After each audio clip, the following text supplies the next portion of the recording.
For the week in review, Troy, the Penguins are coming off of a pretty nice stretch, 3 interdivision games, and we came out without a loss. Yeah, they've done real well. They're starting to pick things up again. They got to win in your division. If you're going to catch everybody else, got to do it then. Yeah, it's finally starting to gel. Let's take a look at the past week in review.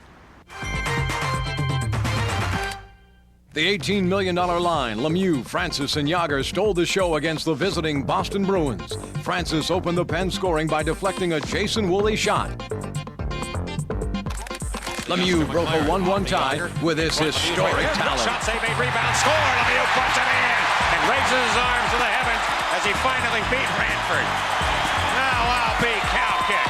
Lemieux right in front took the first. Jaromir Jagr dazzled the Civic Arena crowd by scoring Pittsburgh's next 3 goals.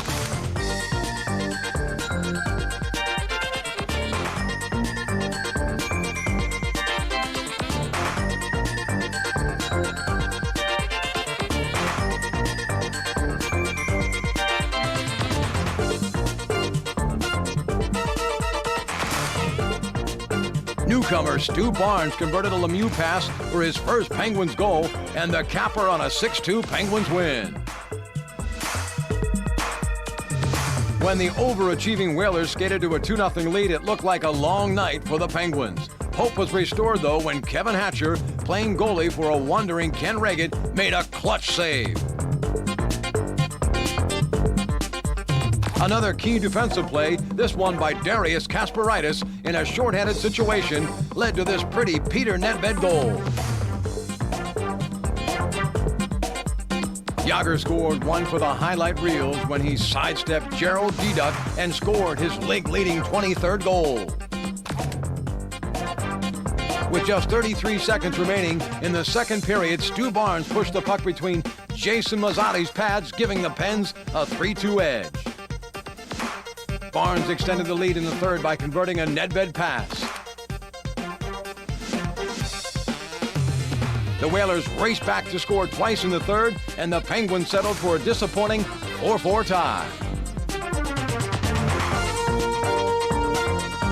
The Penguins stretched their unbeaten streak to 5 games with a hard-hitting win in Ottawa. The Senators jumped out to a 2-0 lead on goals by Sean McEachran and Sean Van Allen. But Darius Kasparaitis and Ken Reggett shut the door while 4 different Penguins provided the offense.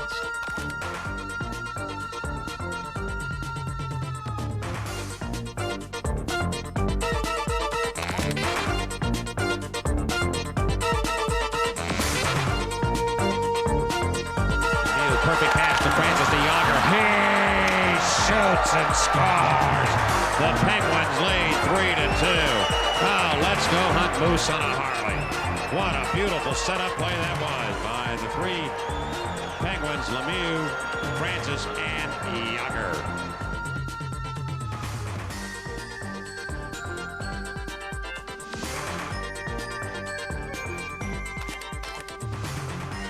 The win finally vaulted the Penguins out of the Northeast Division cellar.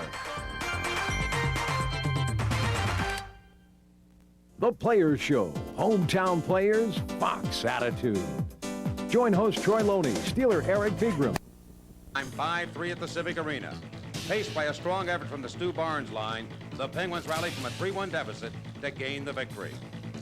Tonight, the Penguins begin a 4-game road trip, and it starts at the Great Western Forum. They'll face the Los Angeles Kings, who reached their high-water mark of the year with a 4-2 win over the Stanley Cup champion, Colorado Avalanche, on Saturday night. The Kings are coached by Hall of Fame defenseman Larry Robinson, and they'll seek to snap the Penguin streak. It's all next.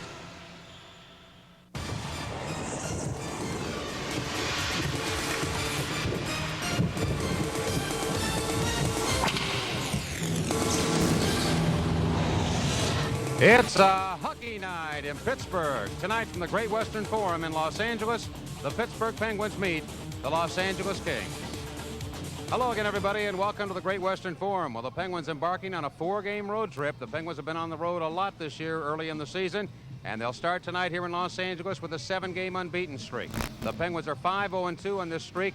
They beat Anaheim on Saturday, averaging during the span 4.71 goals per game, giving up 2.43. Their penalty killing has been absolutely superb, and they have really put it together. One of the keys to the Penguins' success has been Stu Barnes on that line of Alex Six and Glenn Murray working. They have given the Penguins a lot of balance, Paul. They have. That's the key word, balance. And then what it has done really is given the Penguins strategically a line that they can go to break the trap. If you've noticed, every team that the Penguins have played in the last week or so has played the trap. In order to beat it, you've got to have guys who are willing to just dump the puck in and go to work down low.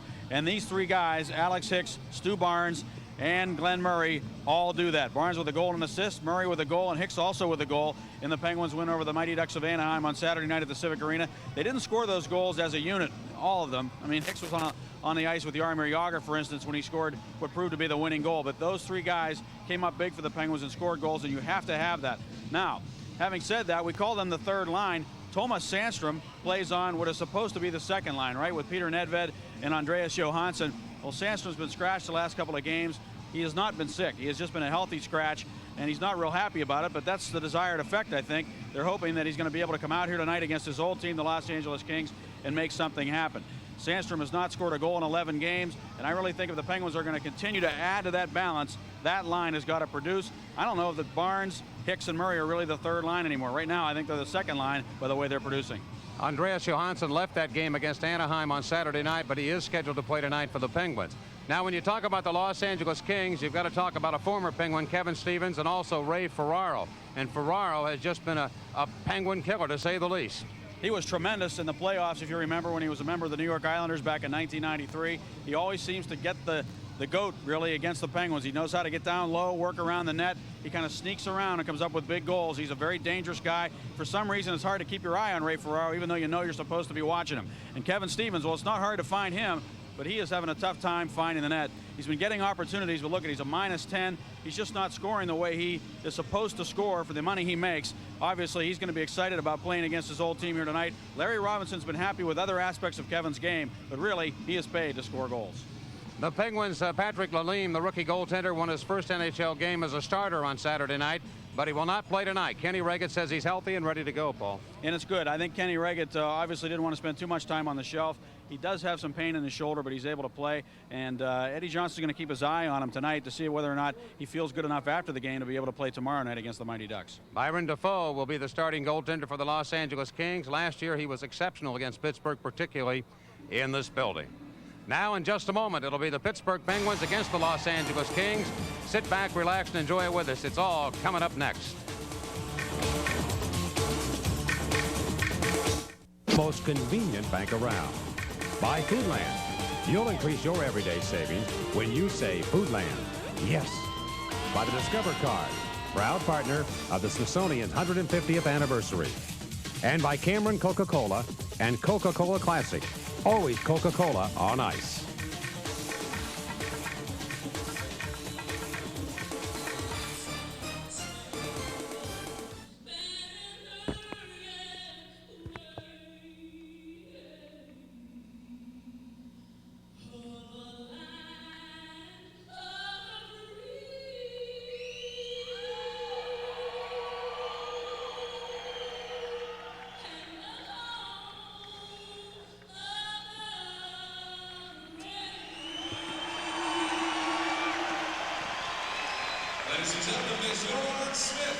Yolan Smith with the singing of the national anthem here from the Great Western Forum. And there you look at Kenny Reggett, who will be back in the net for the Pittsburgh Penguins. His right shoulder is the one, let's check that. His left shoulder, the one on his catching glove, is the one that was bothering him and is still bothering him a little bit, but not enough to prevent him from playing. He's 9-8-3 with a 2.98 goals against average and a very impressive .909 save percentage. And his counterpart will be Byron Dafoe, who has won 7 of his last 10 games and has played extremely well. He's a streak goaltender. When he gets it going, he is awfully tough to beat. I'll tell you, last year we were kind of happy because Kelly Rudy wasn't in goal. He had been so excellent against the Penguins over the years in this building, particularly. So what does Dafoe do? He makes 41 saves. Penguins peppered 43 shots at him and came out of here without a win. It was a 3-2 final, and mostly because of Byron Dafoe. Dan O'Halloran is the referee. The two linesmen are Shane Heyer and Jay Shearers. And the puck drops. Stu Barnes begins the game for the Penguins out here with Alex Hicks and Glenn Murray. It'll be Kasparaitis and Kevin Hatcher paired defensively, and the Penguins begin a 4-game road trip here. Kasparaitis from his own stripe up the left side, and Barnes whacks it up off Steve Finn, the Kings defenseman. Ahead to Yannick Perreault. Swings it over to former Penguin Kevin Stevens, who wears number 25. Tried to centering pass. That's cut off by the Penguins, and they hop right back to center. They've got a 5-man rush to the Kings end. Down the left side, Hicks going to the net is Barnes, and he just missed on that deflection attempt against Byron Defoe. Off the near boards, Glenn Murray battling for the Penguins. Now grabbed by Stu Barnes. Barnes in front to Murray. Turns it over and a backhander, and I think Defoe got a piece of that in the last second. Penguins come out storming here. Kevin Stevens racing back. He might be a little tired, though. Late on the shift. Stevens trying to go wide on Hatcher. Put it up the side of the net on a backhand attempt.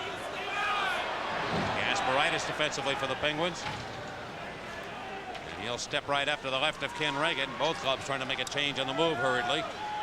Off the stick of Blake, the defenseman, with Sean O'Donnell for Los Angeles. They are the defensive pairing. Ray Ferraro lost it to Yager.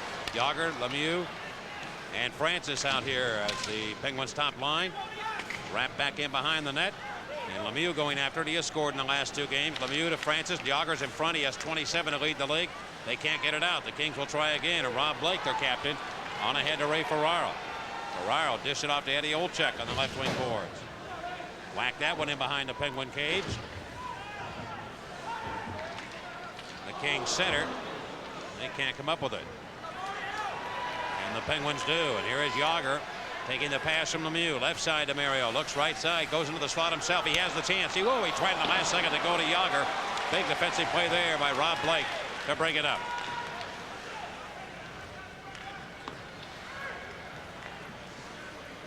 And Blake now dish it right wing. It came off a stick and up into the Penguin bench, and we get a stop in play. Excellent work by the Penguins in their first couple of shifts of this hockey game. Stu Barnes, Hicks, and Murray picked up right where they left off. They had an excellent shift, buzzing around Byron Defoe, and then Lemieux, Yager, and Ronnie Francis made things happen. And that was a 3-on-2 for the Penguins that did not develop into a goal. Mario hung on to that puck and hung on to it, trying to get it to Jaromir Yager. This is earlier when Stu Barnes was coming towards the net. He was hooked from behind as he went to the goal by Stephen Finn, and he could not catch up with a puck. Dmitry Kristich out here. Yachmanev on one wing, Siplikov on the other for the Los Angeles Kings and their coach Larry Robinson. Penguins countering with Peter Nedved, Thomas Sandstrom, and on the left wing it's Alec Stoyanov. And again out of action over the glass in the Kings zone. Let us look quickly at the scratches for tonight. Chris Tamer is on the trip, and he might get a chance to play. Yeah, Neil Wilkinson is here as well. Kind of surprised to see Thames, though. He's on injured reserve, but he's eligible to come off, and he'll be able to play in San Jose if he's healthy enough to play. Francois Leroux and Tyler Wright are also scratched here tonight. That scratch for Los Angeles, Doug Smolik, is a very important one because he is one of their top defensemen in one-on-one situations.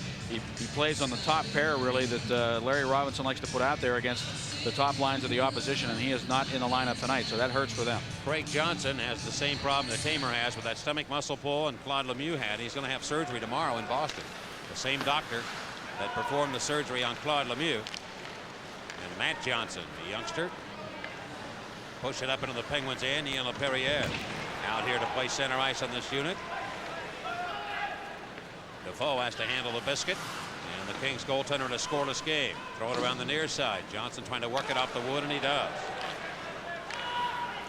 Now the Penguins cruise right back in. They get it left side, and Sandstrom shoots the puck way offline. He's a former King. Thomas Sandstrom with it again. Sandstrom tried to pass to the right point. Muni hammered LaPerriere. The Penguins do keep the puck alive. From behind the net, Peter Nedved, and knocked down in front with Stoyanov. He couldn't get to it. The Kings swinging on the backhand out of the zone and up to center. And both clubs again trying to make a quick change. Here comes Kevin Hatcher, ripping the puck back into the Kings zone. Dave Roach, Joey Mullen work the wings here. On this line, Andreas Johansson playing center ice on this fourth line. Penguins with 3 games in 4 nights coming up here, and then they go to Chicago for a game on Sunday afternoon. So it's 4 and 6 again. Johansson with good speed. A 3-on-2 develops here. Right side, Joey Mullen trying to fire it to the net. He's looking for his first goal of the year. Knocked out of the air by Roach up high over the shoulder. Mullen touched the puck, and we get a high stick on the puck. 16:22 to go in period number 1. The Penguins and Kings are scoreless. This on Dmitry Kristich. He's already come out here and let his presence be known against the top scorer, point-wise, of the Los Angeles Kings. Well, Sean O'Donnell and Rob Blake are going to be the duo to play against the Penguins' top line, it appears. And remember, Larry Robinson has the last change, and Eddie Olczyk Now poke it up to the Penguin line. Lemieux now dish it off on the right side over to Hatcher. Shoot it to the net. Knocked aside off the stick of Byron Defoe. And the Kings wind it up to center to Ferraro. Up to center to Eddie Olczyk. He first crosses with Ferraro. Takes the shot. That's way offline. Kings have yet to get a shot on goal here in this game. And usually they come out storming against the Penguins here in this building. It's been just the opposite. The Penguins have had more of the advantage. Olczyk to the right wing. Now to Blake, and he shoots it towards the net. That'll miss the cage, and the Penguins pick it right up in stride. Ron Francis up to Yager, trying to split the defense. He goes to the right side of the Kings end. Breaks on to Lemieux. Right back to Yarmer. Yarmer throw it towards the net. Loose in front. And Olesen came in deep. He can't get it. The Kings will. Yatsmanev wrap it around the boards, and it comes all the way to the center ice area.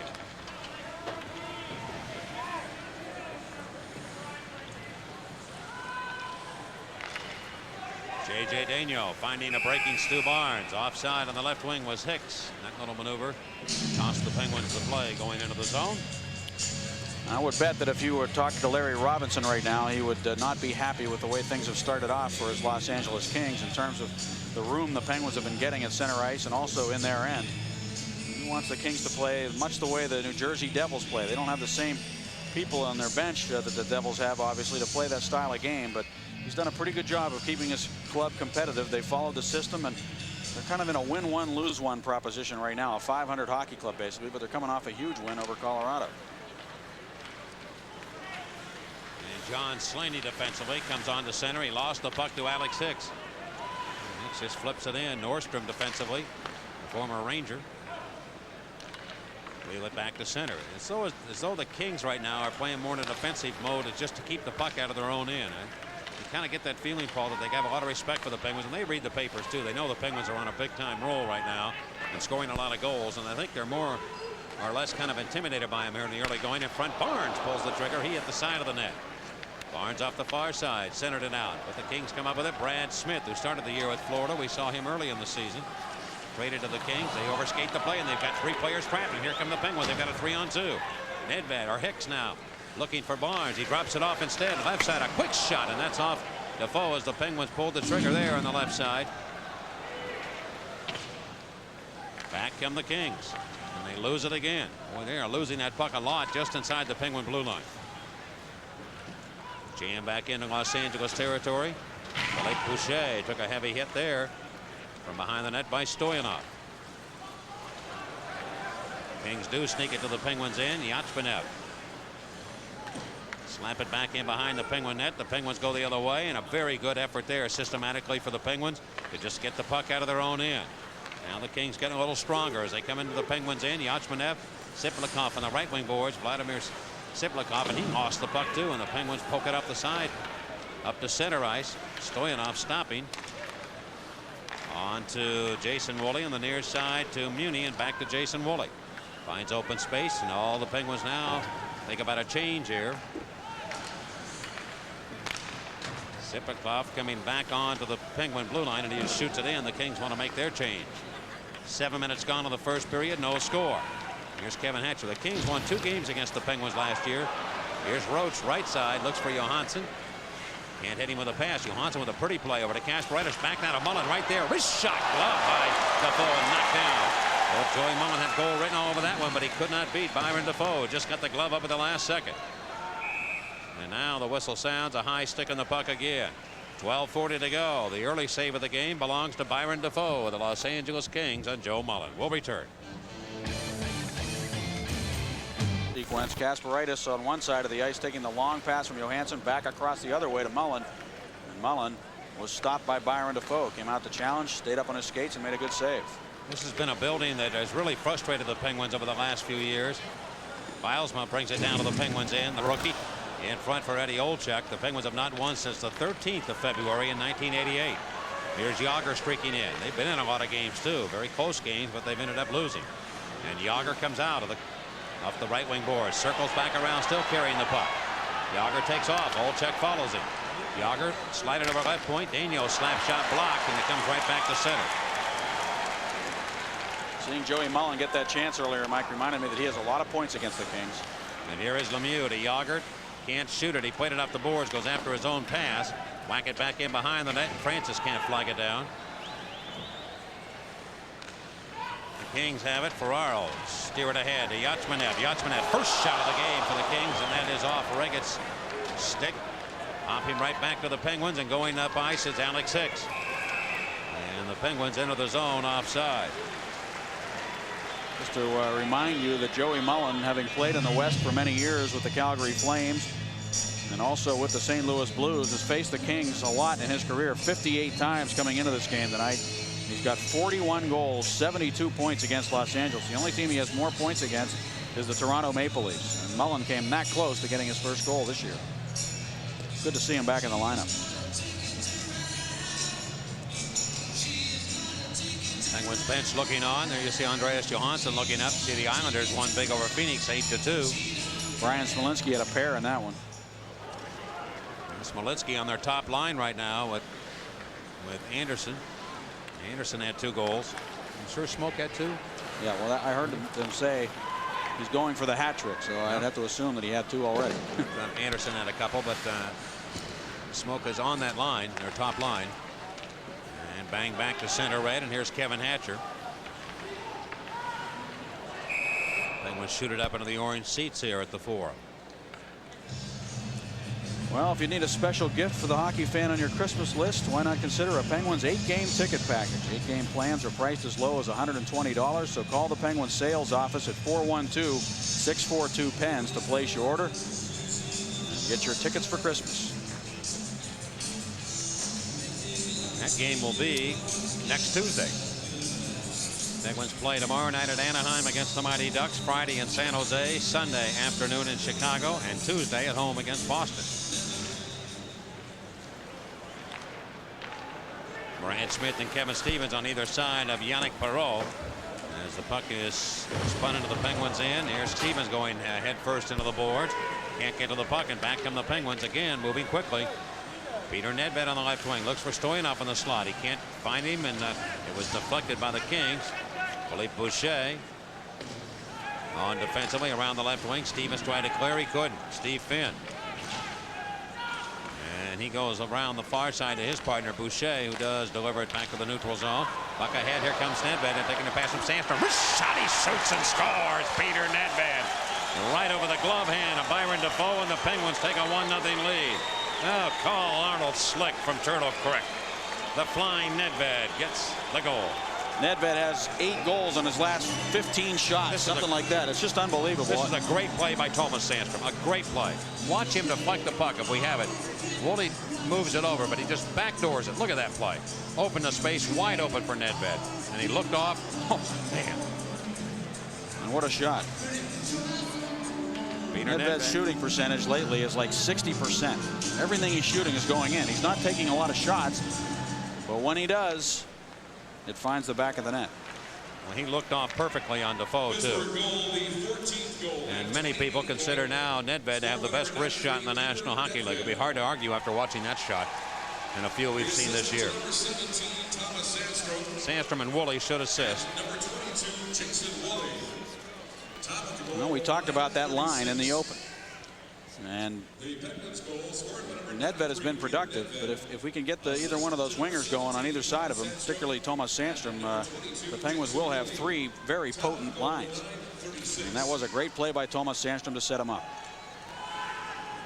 So the Kings with Nurminen, Kai Nurminen, wheeling the puck back to center. Ian LaPerriere with Nurminen, finished product on the right wing. LaPerriere working hard to get against Johansson. His helmet tapped forward, right up over his face. He's trying to put it back on, and it's on backwards, it looks like. Here's Dave Roach of the Penguins, and Johansson just takes the lid off and drops it on the ice. It was bothering him too much. Olesen at center to the left wing to Roach. Moving on, can't find Joey Mullen on the slot. Kasparaitis fields it at center. Scoots back as the Penguins put new line on here. Right to the net. Defoe will stop it.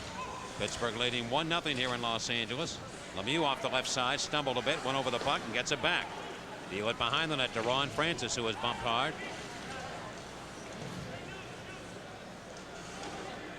Lemieux Gets it free, and behind the net, Yager steps out, threw it in front of the net, but Lemieux couldn't get back there in time. Hatcher keeps it in. Whacked out of the air by Johnson onto center circle. The Kings trying to get everybody on here to match up against Lemieux's line. Johnson will go to the bench. Olczyk joins the parade.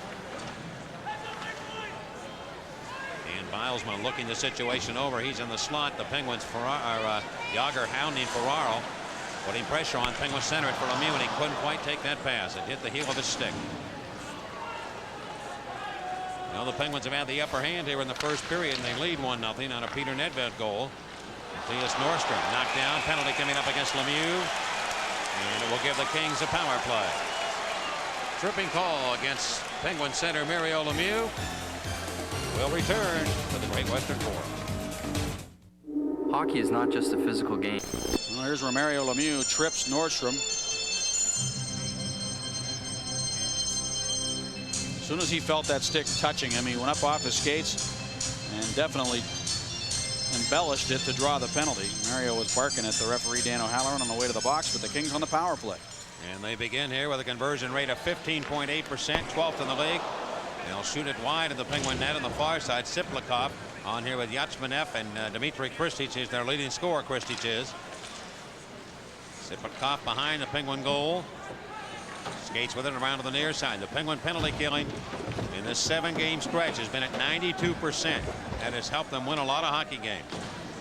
And they are creeping up in the standings here as far as penalty killing is concerned.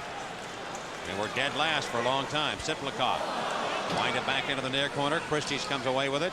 Throw it to the left point. Siplikov, number 9. To Kristich, down deep. Olczyk center. That goes to the blue line. That was a good play there. No. Boucher. I thought he kept it in. I did too. I'll tell you what happened was the linesman could not see the puck because he'd had to look through the body of the player on the play, Boucher, and I honestly believe that he held that puck in, and we get a replay of it. We can see that puck, I don't think, went all the way across the blue line. I think it just came right to the blue line. And that could be a break for the Penguins. We have no look at it on a replay, but Boucher felt that he held it in. He has one of the harder shots in the league, although that shot has been affected in recent years by hand and wrist injuries. He doesn't shoot the puck quite as hard as he did when he came out of junior hockey, and everybody was just raving about how hard he shoots the puck.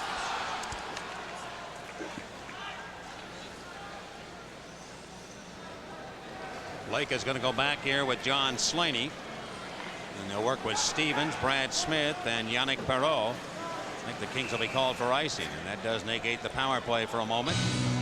56 seconds left here, and they'll bring it back into the Kings zone. And let's going to tell you about it's a fact. Campbell's Soup tells you the all-time series. Penguins are 10 games under 500 against them, and they are 14-41-8 in Los Angeles. Penguins have won only 2 games in this building since 79-80. Kings are 7-3 against the Penguins, the last 10 against them overall. So that means they've won some games at the Civic Arena too, including last year.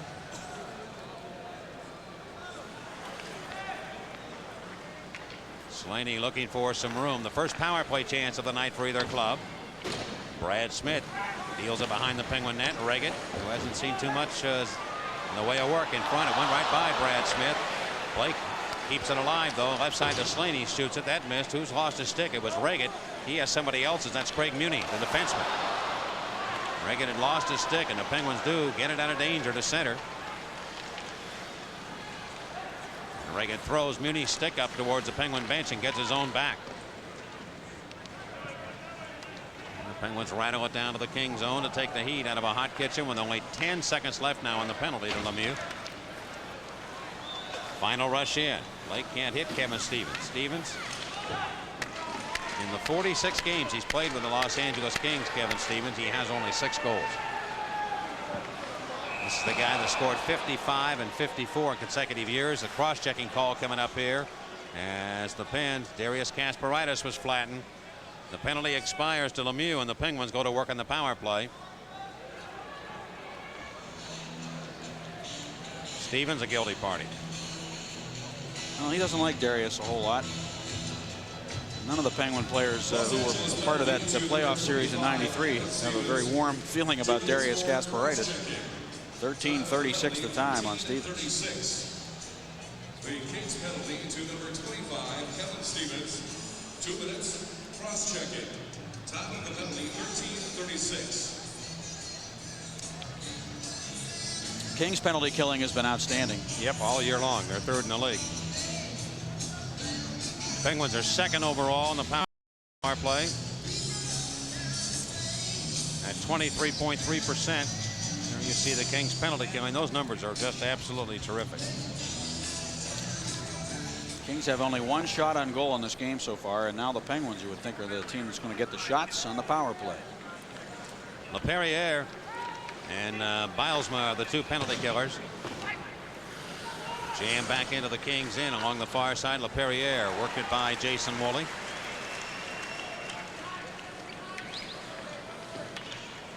Reagan will pass it to the Penguin point man.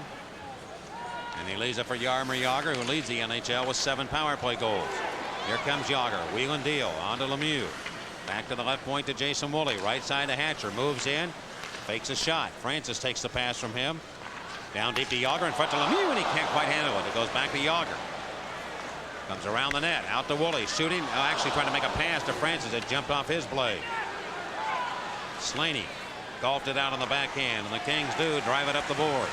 Woolley is so good at looking off and making it look like he's going to shoot that even his teammates sometimes don't know that the passes are coming, and I think that was an example of that right there. Kevin Hatcher slowly brings it onto the Kings in. He has been playing some great hockey here of late, Hatcher. He's on a streak right now. Yep, during this unbeaten streak for the Penguins, he has 8 points in the 7 games, and he's a +8 during that time. Jagr has scored in 10 straight, has scored a goal in 8 straight. And here is Jaromir Jagr. Over now, left side, it goes. Olesen takes a heavy slap shot that avoided the goal. Here's a hard hit by Daigneault in on Christie, sends him flying. 22 seconds left on the penalty. Olesen connecting on a play to Peter Nedved, who has the only goal of the game. He and Barnes and Jagr, the trio out. Barnes is tripped by O'Donnell, but I think the play is called offside. 13 seconds remaining on the penalty to Kevin Stevens. Penguins have only 3 shots in this game. We're past the 15-minute mark. It's really weird because they've had the territorial advantage, and it's obvious to me that they've been the better team here in the first period, but they don't have a lot of shots to show for that advantage. Kings are better on the road in killing penalties. They are 92.6 on the road, 85.2 at home.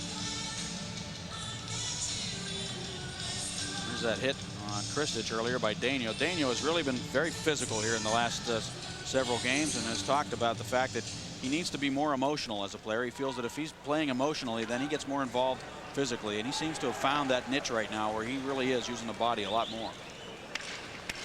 Daigneault cruising back. Reagan slams a stick to alert his teammates that Stevens is ready to come on. Nedved deal it to the right side. Stevens after him, and Daigneault takes a hard hit from the big guy, the big bear. And the Kings have it. They go to the right side. Nurminen in front to Stevens, and his deflection stopped by Reagan. He caught it right in front. And that's an example of what's been happening to Kevin Stevens. He made a great play there. A big hit on the near boards, and then he just made a beeline for the net. Puck was right on his stick, and he just could not poke it past Kenny Reagan. 1-0 Pittsburgh. By Kevin Stevens. First, he takes the body. He just drills Daigneault. Then, if you just keep your eye on him right there, he just starts making a beeline for the net. And he is chugging like the freight train that we remember when he was with the Penguins. He goes right to the goal. Nurminen gets to the puck to him. He has the stick out there, but he just could not poke it past Kenny Reagan coming in there. Good pass, too. Well, the Kings have the face-off and the Penguins in. Yannick Perreault unable to control it, but he goes after it. And along the far side, out of action again. There's Kai Nurminen. He's the 9th pick of the Kings in '96. He's actually born in Finland, but played his developmental hockey in Sweden. Finals around the league tonight. The Islanders beat Phoenix 8-2. Philadelphia a goal better than Florida 5-4. New Jersey at Toronto 1-5-2. Ottawa leads Calgary 4-2 in the second. Edmonton and Detroit a scoreless tie. Scoreless tie tonight. Osgood, I know, is in net for the Red Wings, and Joseph for the Edmonton Oilers. Is that right? The final in Detroit, no score. Johansson of Pittsburgh working hard behind the Kings goal, but Slaney takes command of the puck. Former Capital up to center ice now, and Perot looking for someone on the right side. It's Nerman, who's a left-handed shooter. Dish it off to Stevens. Stevens whacked it up to the left point. There's nobody there. Joey Mullen finding Dave Roach.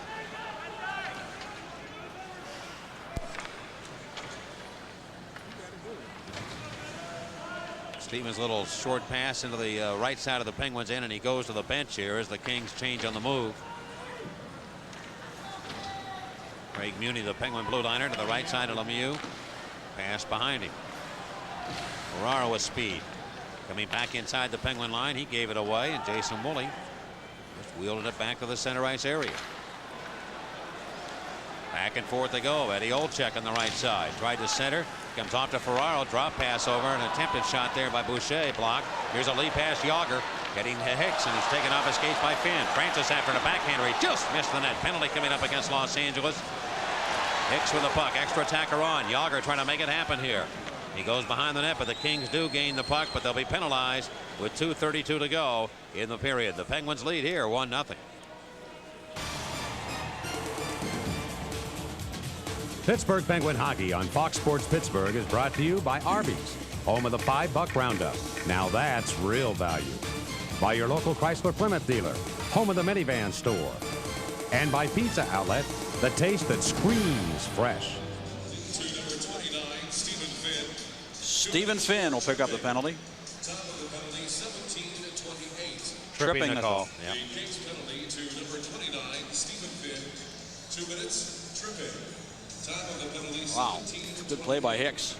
I think the Penguins might have taken about 8 or 9 shots in this game already. They have 3 on the board, but I think they've taken 8 or 9. They just haven't been hitting the net. That was a good chance for Ron Francis and a good backhand shot. He almost sneaked it in off the far post. They've been close. And by rights, as you look at it, they probably should be ahead by more than 1-0, but that's not the case. Now they'll get an opportunity to try again here on this power play. Their second of the night. Nedved off the near boards. Working with it. He'll pass it to Barnes in the center area to Hatcher. His wrist shot just missed and cleared away. Shots are dead even, believe it or not, at 3 apiece here in the first period. Hatcher guns it in. Around to the left wing boards. The Penguins trying to set it up here, and it comes free. Woolley going to the right side to Hatcher. Hatcher moves in, a slap shot, glove by Defoe, and he snaps it right out of the atmosphere to hold on. He had a pretty good angle on that. And actually, as you look at it, I mean, a goaltender should be able to make that save unless it's, you know, just overpowering the shot. Hatcher looked up and let it go. And Defoe with the glove. You could see the Penguins were just trying to time their arrival at the net here to see if they could get to the puck, but good work in front of the goal by Boucher, or O'Donnell actually, to keep the Penguins away from that net and allow Defoe to see the puck on the shot by Hatcher. Steve Alberts wanted to say hello to everybody back in Pittsburgh. His dad, Fred, of course, very popular guy among the folks in the recording industry. Does a lot of commercial work. Francis, throw it over to the far wing and up the center. That's his own recording studio. So our special hello to the Alberts family back in the Berg. Here's Defoe leaving the puck for Boucher, and he does get it ahead again. 1:08 to go on the penalty, 1:39 to go on the period. Yachmanev shot that one, and the deflection into the seats. Who's leading the league in scoring, Stecky? Guess who? Wayne Gretzky with 40 points. But Mario Lemieux and Jaromir Jagr have played fewer games. Lemieux has played 5 fewer games than Gretzky.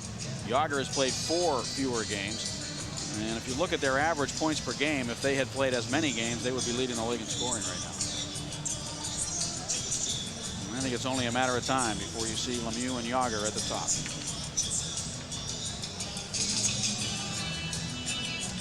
Penguins averaged 4.4 goals per game last year, which was tops in the league. And now in this stretch, they're averaging 4.7. Right now, they're in a 1-0 lead. And the penalty has 50 seconds to go on it to Steve Finn. Woolley's pass finding a breaking Kevin Hatcher of the Penguins. Shoot it around to the left wing corner. Lemieux off to the left point to Jason Woolley. Back to Hatcher on the right side. Goes cross rink to Lemieux. Walks in. Looks in front. Hatcher and it's Niagara right there. And he deflects it in behind Defoe and O'Donnell. And the Penguins lead 2-0. Oh. Hallelujah, Hollywood. The Penguins made that one look easy, did they not? That was a layup for Jaromir Jagr, but it was kind of delayed reaction. We didn't see the light go on. We didn't see Jagr react right away. So something must have happened to prevent that puck from going in right away. Look at Defoe going over to challenge Lemieux. He throws it right across, and it went off the skate and into the net. I don't know that Jagr ever touched that. He might not have. So Lemieux might get the goal. But what was interesting about this play too, Mike, there it is off the skate and into the net, and Jagr never touched it. He watched it go into the net. Defoe went over to see Lemieux and watch what he was doing there, but he did not make any attempt to prevent that puck from coming through the goal mouth. It went right past him, right past his feet. As soon as he arrived at that right spot over there on the right side of the net, the puck was going the other way. He didn't have time to react to Lemieux's pass that went off the skate into the net. 2-0 Pittsburgh. And a power play goal. Lemieux should get the goal. And the Penguins up by a pair. Less than 50 seconds to go here in period number 1. Thomas Sandstrom. So the Penguins converting on 2 shots on 2 goals on 5 shots. Lemieux will get his 13th, and he has scored for the 3rd consecutive game. The assistant to number 4, Kevin Hatcher, and to number 22, Jason Woolley. Woolley and Hatcher the assist. You know, on that play, Paul, I think that Lemieux, the pass was so hard that I don't know if Defoe had an opportunity to cut it off. I mean, right. Well, that's what I said. He arrived over there at that right spot, and by the time he, as soon as he got there, the puck was going back the other way. I'm not saying he made a mistake there. He just didn't have the time or the ability to get it done.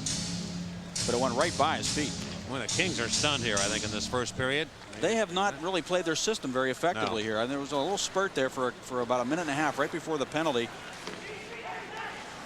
to Stephen Finn. Perhaps the Penguins, who are skating extremely well in the first period, really have just caught them by surprise the way they're playing. I mean, they're paying them too much respect right now. I think if you ask Larry Robinson, he'd say that they're not challenging enough. And I think that's a pretty true statement. Here's Stevens' drop pass. Look out, though, and a wrist shot on the right side. Reagan stopped that. Perrier knocking down Darius Kasparaitis. 6 seconds to go in the period, and the puck onto the neutral zone. Grabbed by Glenn Murray, and a long shot. Defoe had a little problem with that, but he juggles and keeps it out of there. So we've played 1 period here at the Great Western Forum. Howard Baldwin going to join you? Yes, he is. Yes, he will. All right, we'll have him on board with us. One of the owners of the Pittsburgh Penguins, and the score at the end of 1. Penguins trying to make it 8 without a loss. Have a 2-0 lead here in Los Angeles. And here we go. Finn out with Boucher to begin the second frame. On defense for the Los Angeles Kings, Stevens, Nurminen, and Yannick Perreault for the Kings on their line. Nurminen turns. And he whacked it up ahead to center. That deflected again to the seats. Another face-off coming up. Penguins in Anaheim tomorrow night, in San Jose on Friday. Both those games begin at 10:30 back in Pittsburgh. And then Sunday afternoon at Chicago. That'll be a 3 o'clock start in Chicago. So 4 o'clock in Pittsburgh. Mike, you were talking about how many more goals the Penguins have scored recently. And they have scored 4 or more in 7 of the last 9. They've scored 4 goals or more only 8 times all year. So 7 of those have come in the last 9 games. That'll give you an idea of how much different it has been for the Penguins here in the last couple of weeks than it was earlier in the year. Long shot by Frederick Olofsson. That's stopped. It comes off the left side. Here's Lemieux with the puck. Throw it in front. Jagr battling for it. He can't get there. And Rob Blake flip it up. Bilesma on the rush, but he lost it back to Lemieux, who starts in against Blake down the left wing. Going on one leg. Trying to put it in front of the net. That's not going to happen. Ferraro around, but not out. Olofsson on one leg shoots it. Blocked by the defense again. And Ferraro drags it back in behind his own goal.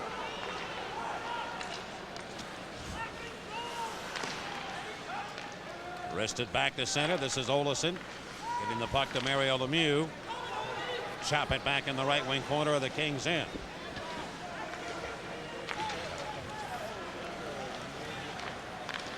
Eddie Olczyk. Sneak it back into the Penguin zone. Ferraro off the right wing corner. Penguins have held him quietly tonight. Muni crushed on a hard hit from the near side, but it allows the Penguins to break back 3-on-2. Sandstrom left side to Nedved going to the net. He just couldn't take the pass. Kings come back. They've got a 3-on-2. Down the right side. Bilesma can't make a play. The Penguins take him out of the action. What a great play by Sandstrom. It was really a 3-on-1. And Sandstrom really had to hustle to get back into the play. And he just went right to the puck carrier, and he went sliding down to the ice to break up the centering pass. Sandstrom has played very inspired hockey here in this game. And I know he was not happy at all with the fact that he was scratched for a couple of games, but the Penguins not happy with the fact that Thomas Sandstrom hasn't been scoring goals. And he has come out here with a little fire in this game against his old team. He had some good years here with the Los Angeles Kings. And you can see his numbers against the Kings have been pretty good too. He's helped set up a goal, and right there he took one away from the Los Angeles Kings. And it's still 2-0 Pittsburgh. That Edmonton-Detroit game ended up in a scoreless tie. The Red Wings had 52 shots on goal against Edmonton. And a long shot to the net. Reagan makes the save. The rebound right in front. And wheeled it ahead to Joey Mullen. On to Andreas Johansson, who will sneak it back into the Kings' right wing corner. Hatcher off the boards, trying to go to the net, comes right through the lane. A backhand shot, and it's a good save there by Byron Defoe. Boy, that would have been a huge goal had the Penguins been able to get that one by him. Roach colliding with one of the Kings, sends him flying. And Philippe Boucher, the Los Angeles defenseman, tap it up to Dimitri Christie. And he is their leading scorer at 23 points. And they push it up to the near wing of the Penguin zone. Kasparaitis tried to clear, but the Penguins do skate it out. Johansson with good speed comes off a stick to Dave Roach. Sharp pass over now to Hatcher. The Roach right in front, wrist shot, score! Dave Roach puts it off the body of goaltender Byron Defoe, and the Penguins have a 3-0 lead. Now, never teach a pig to sing. Dave Roach makes it 3-0 Pens. His first point in 14 games. He made a good play there too, because he made a pretty pass. And then he got a return pass, and he just turned. He had a lot of time to get the shot away. The Kings are really having a tough time keeping up with the Penguins right now. That's a good play by Roche. Byron Defoe looking for that puck as it trickled in across the goal line.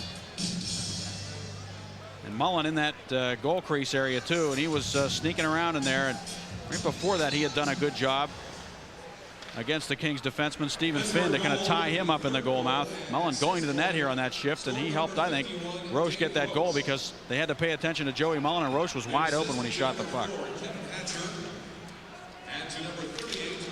Andreas Johansson and Kevin Hatcher assisting on the goal. Hatcher's second point of the game.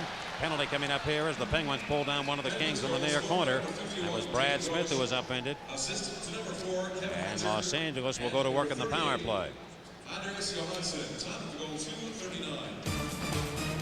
So the Penguins with a 3-0 lead here in Los Angeles. Power play to the Kings next. Opportunity for them. They've got to get back into this game. They need some life right now. And Los Angeles working with a biscuit on the near side. Ray Ferraro had it directed away by Darius Kasparaitis. The Kings power play unit working here left side. They got a man open. Ferraro going to the net. Backhand shot stopped by Ken Reagan. 9 out of 10 times Ferraro in the past would have gotten himself a goal, but it was Reagan right there. He tried to go between his legs at the very last second.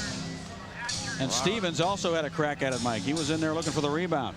Ferraro usually makes great plays in situations like this. One-on-one with a goaltender. He has one of the best set of hands in the National Hockey League. He really is good at coming in situations like this and turning the puck over. Very tricky, but Reagan did a good job. And there was Stevens poking at the rebound, but Reagan was able to squeeze the pads on it and hold on.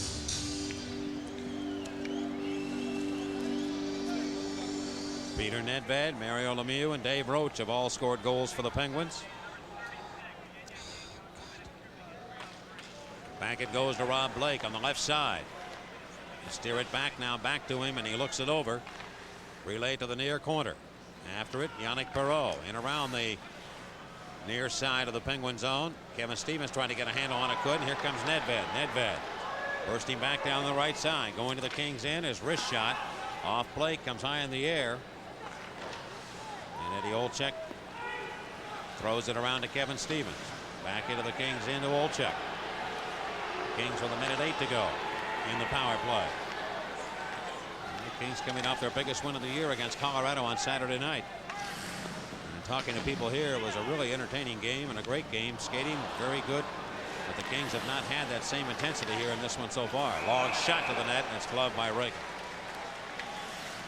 It's been that way for the Kings, Mike. They've been inconsistent. They had lost 3 in a row at home before beating Colorado. And the Avalanche did have 40 shots on goal against them, and that's unusual because Larry Robinson's teams have kept the shots under 30 quite a bit this year, which is a real departure from a couple of years ago before Robinson got here when the Kings were giving up a ton of shots every game.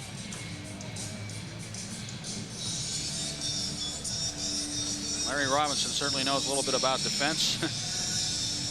20 seasons in the National Hockey League, won a couple of Norris trophies. He played until he was 40 or 41. And he had also, of course, a big role on that New Jersey Devils coaching staff that won the Stanley Cup a few years ago. Gasparitis 9 irons a shot out of the Penguin zone with 40 seconds to go. And the Pittsburgh penalty to J.J. Daigneault. King's second power play opportunity, and Boucher rams it hard to the Penguin zone. Off the near side, Yager trying to get a piece of it. It goes towards the net. Hatcher corded away. Hatcher again with a nice defensive play. Boy, he's playing strong hockey right now. Number 4, Kevin Hatcher. All aspects of his game, offensively and defensively. And at his own blue line, Jaromir Jagr. The penalty is almost over. He kills it. And ready to come on is Daigneault. He hops on board. Penguins have killed this penalty. They lead 3-0 here in Los Angeles. On the left wing, the Kings break into the Penguins and a wrist shot to the net. That's going to be stopped. Boucher got it. He gets it back. Philippe Boucher right to the goal again. A save made. And the puck goes off right into the net. And the Kings score. Brad Smith.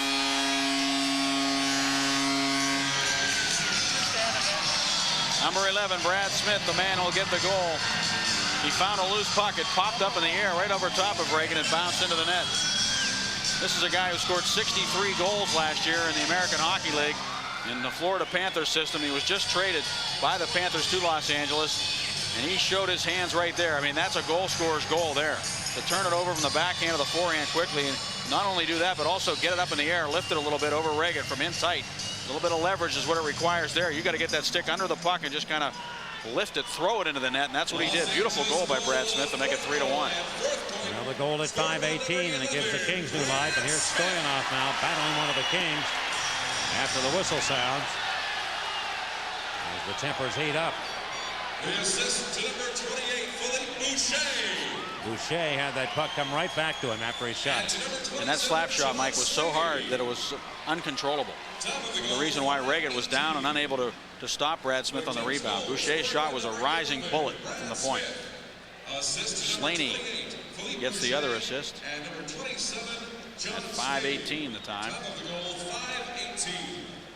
Brad Smith is not a great skater, Mike, but if he gets himself into scoring position, he does have the hands to finish. And he proved it right there.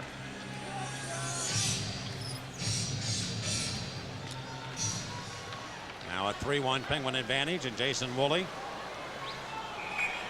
threw it right into the crowd. Well, the Kings hoping that that goal gives them a little life here as Stoyanov gets involved here. Matt Johnson also on for the Kings. The Penguins have scored 3 goals on their last 4 scoring opportunities. So when they're getting chances, they're burying them. And Eddie Johnston has to love that. That's the Penguins of old.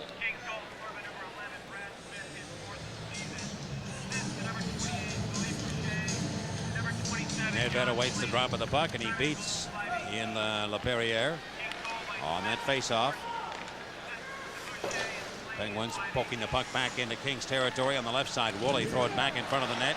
Kicked away by Sean O'Donnell. And the Kings come racing through the center, but they lose the puck to Nedved. He coughs it right back up. O'Donnell play it deep into the Penguin zone off the stick. Kings looking for LaPerriere in front of the goal. Now they come to life here after that goal by Brad Smith. Crank it away off the wood. The Penguins will be called for icing here. And that stops the play and brings the face-off back into the Penguins' end. The Penguins have had so many horror stories in this building that you really no lead is big enough. The way it's gone for them. Alex Stoyanov getting an opportunity to play a regular shift on the left wing tonight, with Johansson being moved down to the 4th line. Well, for every goal that Mario Lemieux scores this season, Scott and Jim's Morning Show on DVE and Fox Sports Pittsburgh will donate $102.50 to the Mario Lemieux Foundation. The total so far, $1,332.50. Mario was telling reporters here yesterday that very sure that he's going to retire at the end of this year, and he also indicated again that he probably would not go to the All-Star game. He told one of the reporters, "You can have my room."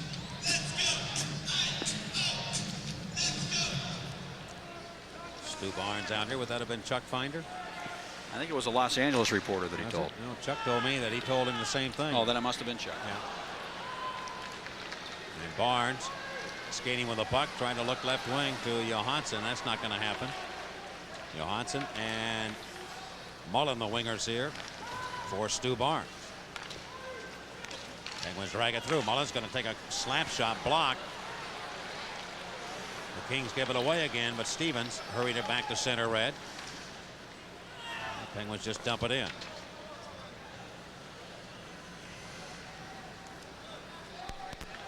Right behind the Los Angeles goal.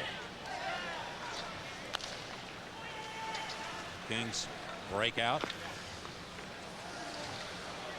Nerman on the right side shoots it behind the goal, and that's Hatcher able to get a handle on it. He'll leave it for Jaromir Jagr, who avoided a check there. Jagr with speed. The Kings on a line change, coming through everybody. On the right side, he tried to go to Francis. Now he's bumped off the puck. And Hatcher's going to take the shot. That'll miss. Lemieux couldn't get it back to Ron Francis, and they wheeled it off the sideboards again back to the neutral zone.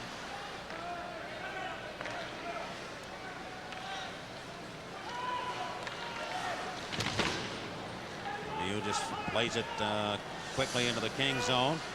Sean O'Donnell defensively, number 6, challenged by 2 Penguins. The Penguins take it away. Jagr. He looked left point to Kasparaitis, but reading the play well was Olczyk. The Kings scoop it up. Milesman shoots it in behind the Penguin goal. And the Penguins go after it as it goes behind the net, but Olczyk takes it away. He centers. Lemieux had that play too well covered. And Mario stick handling through traffic, lost the puck. But Jagr helps out. Now the Penguins do go back in. Francis can't pass to Lemieux, wants off the ice. The Penguins want to make a line change here. Jagr has a fresh player on. It's Hicks left side shooting the puck. That stop made, and Blake Burrs a rebound right up over the glass. Well, Hicks is making a habit of coming off the bench and getting himself into scoring position or position for a pass from Jaromir Jagr, like he did the other night when he scored his first goal as a Penguin. Back in a moment. The offensive zone. Got a quick shot away on Byron Defoe, and then the puck was cleared into the stands. Penguins lifted behind the Kings cage, and after that puck will be Philippe Boucher, who will set up the Kings' only goal. 3-1 Pittsburgh here in the second. Stu Barnes passing for an oncoming Glenn Murray, but it's intercepted by Dimitri Christie. And he starts the motor going, coming onto the Penguins in. A drop pass to Boucher, a booming shot, and a stop by Reggett with his glove. Wow. Well, Eddie Johnston told me before the game, and you were there too, that Boucher can really shoot the puck. Well, he's had a reputation for that since he came out of junior, as I was saying earlier. But the thing is that they've been saying that his wrist and hand injuries have affected his shot. Sure didn't look like it there. Another cannon. That glove saved by Reggett. That's a beauty.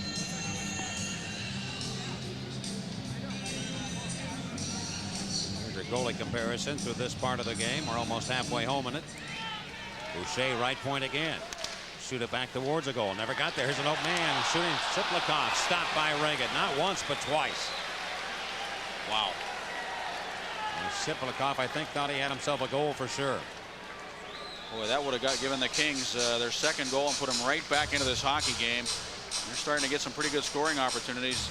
Watch this. There's Kristich, 3 Penguins around him. Siplikov's all by himself, and there's that second crack as he flipped it up in the air right into the glove of Ken Reggett. Here's his first chance. Great save there, and a very good one there on the rebound.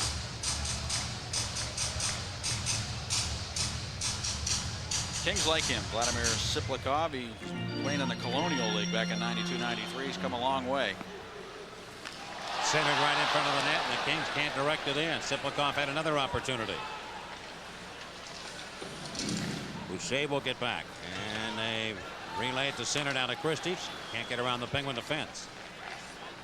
This is the all-Russian line for the Kings. Kristich, Yachmanev, and Siplikov. And Yachmanev, who has come upon hard times here in scoring goals. He's behind the Penguin goaltender Kenny Regan right now. Yachmanev, number 43, in front to Siplikov, shooting, and he missed the goal. Daniel putting pressure on, but this line doing a good job against the Penguins, and they have them in trouble. Siplikov, Yachmanev, another hammering slap shot, missed the net. Penguins content to get it out, and they've got a 2-on-1 as they break back. Nedved has Sandstrom open, gives it to him, and he shoots it. It was a weak shot. Defoe came over and cut it off and grabbed it out of the air. Sandstrom and one of the Kings push and shove after the stop by Byron Defoe. Good play by Daigneault and Stoyanov. Stoyanov made a good play on the boards here. The Penguins were in trouble in their own zone. Daigneault got to the loose puck. He just tried to ring it around the boards and get it out. Look at Stoyanov here. Good touch with the stick to just make sure he directed that puck back to center, and the Penguins jumping into that 2-on-1. Nedved waited and got the puck over there to Sandstrom, but it was knocked down on the way there by Stephen Finn. A good defensive play, and Sandstrom never got a good shot away. You see how Defoe really challenges, and when he moves laterally to the shooter, he really comes all the way across and almost looked like he was going to lose his net there. He came over so far, but Sandstrom didn't get a good shot away. Well, the shots certainly have picked up. Yager and the Penguins back on board, and they lose the puck. Bilesma run hard against the wood by Kevin Hatcher, and he has to readjust his helmet. I think what's happened, Mike, is by virtue of the fact that the Kings were behind in this game, they've had to kind of become more aggressive offensively and go for it a little bit more, and I think it's been more to their liking. Whereas early in the game, it seemed like they were sitting back so much that they were taking themselves out of the game. Check to Ferraro in front of the net. He can't put it in. Gasparaitis looking to get a piece of it, and Hatcher takes it out of the Penguin zone again. Up to center to Ron Francis. Right wing, Yager reaches out. He's going to go in deep. Little drop pass back. Comes off to Eddie Olczyk.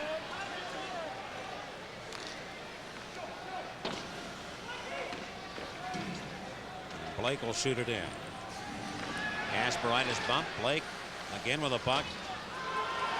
Bilesman lost it. Here's Lemieux back 2-on-1 with Yager, and look out. Yager has the puck. Lemieux going to the net. Yager works it in on goal. His shot. He shoots and scores. Jaromir Yager just put Byron Defoe out on 405, headed south to San Diego. Look at Yager smiling. I'm telling you, he is having so much fun right now. He's always in a good mood. And I just think back to the beginning of the year when the Penguins were struggling and the puck wasn't going in for him, and it kind of carried over from last year's playoffs. But everything is just back to normal for Jaromir Yager. He's having so much fun right now. Look at this. This is like a typewriter here. Tick, tack, tick, tick, tick. He just stick handled so many times in front of Defoe. He had him mesmerized. He didn't know where he was going there. He completely faked him out. He thought he was going to shoot it to his glove side, and he went to the totally opposite side and shot the puck. Watch Defoe's left pad, Mike. He puts his left pad down. He thinks he's going to shoot right now. Oh, he buries it.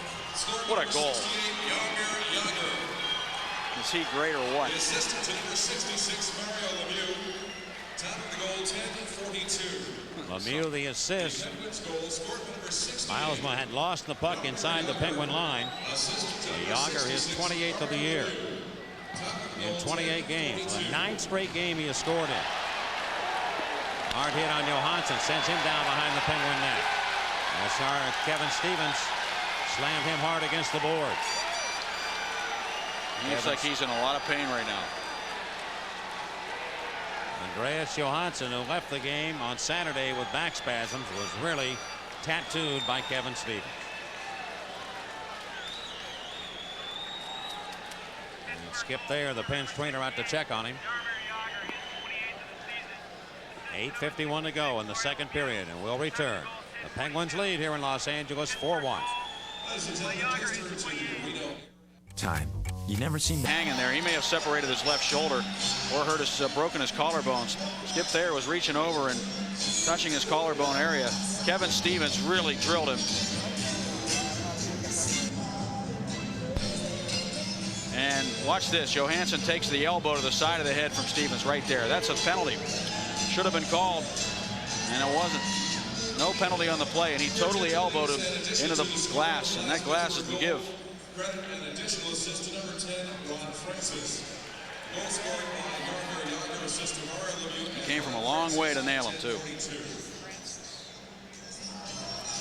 Well, Well, the Pens lead 4-1. Johansson leaves the game again. Second consecutive game he has left. They've added an assist on the Yager goal. Lemieux and Francis now.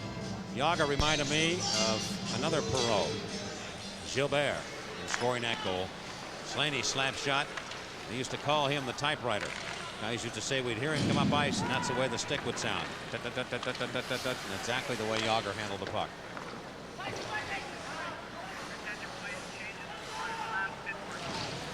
8:33 left in the second period. Woolley going to the net right behind the cage. And Barnes swings out. He looks to tee it up. He can't do it. Glenn Murray of the Penguins will leave it on the far side. This is Alex Hicks. Hit on the play, but the Penguins do work it down deep.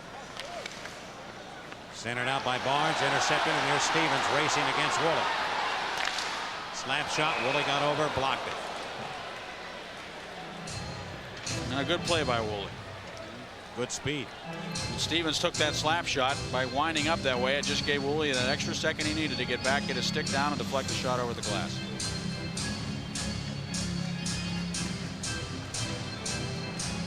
Kevin was chugging up that left wing, but just that by taking that slap shot, that allowed Woolley to get back and make the play. See, Metallica's coming here December 20th and 21st. Yarmer would have loved to have been here for that. Did you say that Francis has gotten an assist on that goal too? Lemieux Yes. and Francis at 10:42 assisting on Yager's goal. Yes, I did, Ollie. Okay. Finn's wrist shot right on the cage. Reagan again pulls it in.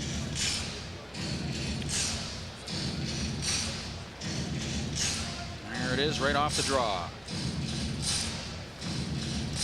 Good work by Kristich there to win the face-off. And Finn just jumping in and just throwing it to the net.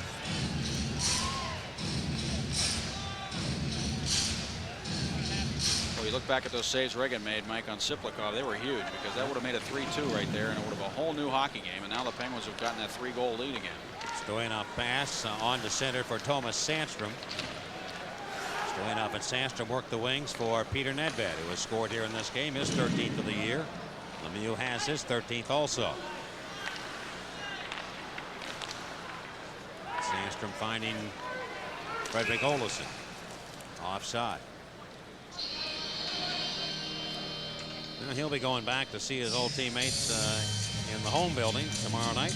Frederick Olesen and Alex Hicks. Eddie Johnson, really complimentary of the Mighty Ducks of Anaheim. Thinks they have a real nice hockey team. Likes them a lot. Of course, they've got two superstars in their lineup, Paul Kariya and Teemu Selanne. And when Kariya's not in there, they're a less than ordinary team for some reason. But I think they could probably recover from the loss of Kariya over a period of time. But it's like a shock to their system when he's not in the games for them, because I think they're a better team than that. But man, when he's in there, they are fun to watch. Oh, and another whistle here, another stop and play.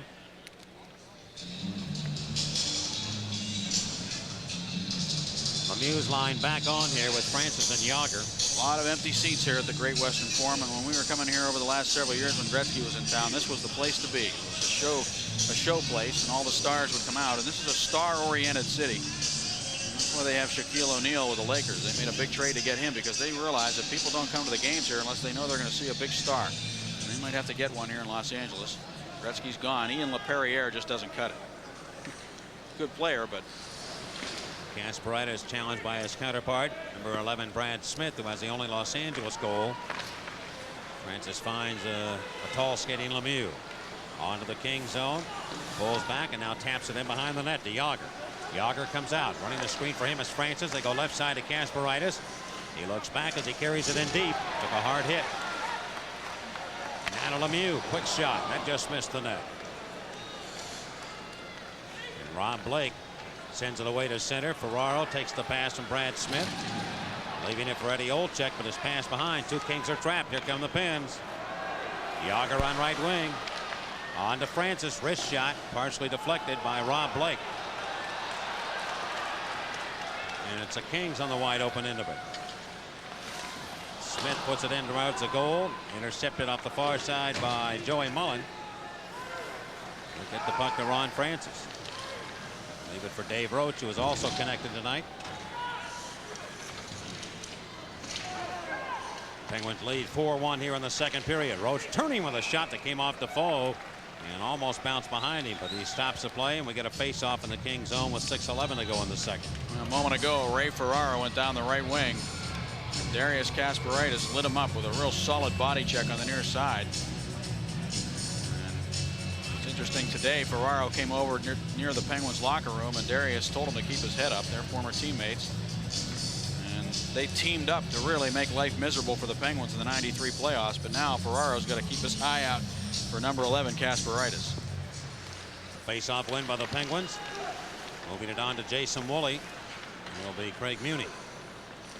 Slaney defensively around the horn. Mattias Nordstrom can't get to it. Mullen behind the goal, turns to throw it in front. Nordstrom intercepted that. Roach in a hurry, backpedaling to his own end. Right up off the window, not out. LaPerriere takes a shot, then rung up the post to the left of Ken Reagan. And Woolley and the Penguins charge up ice. And they will shoot it in. Defoe will leave it for John Slaney.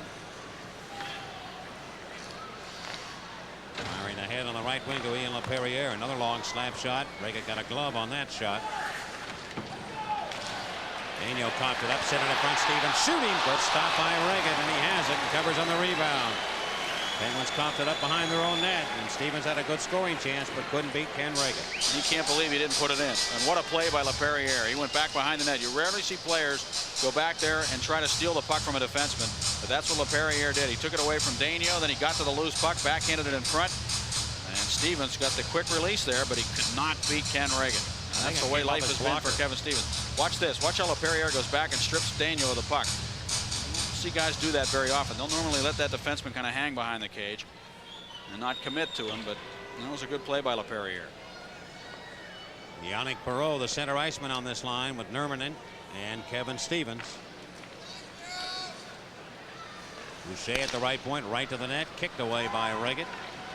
Kings with 18 shots. They've had 14 here in the second period. They had 4 in the first. They've had some better chances to score. Reagan has allowed 1 goal. 4-1 Pittsburgh here in the second. Nurminen walks in. He faked the shot, put it up the side of the goals and tickled the twine. Back to the left side to Steve Finn. He couldn't make a pass. Hatcher tried to move it out. He could not.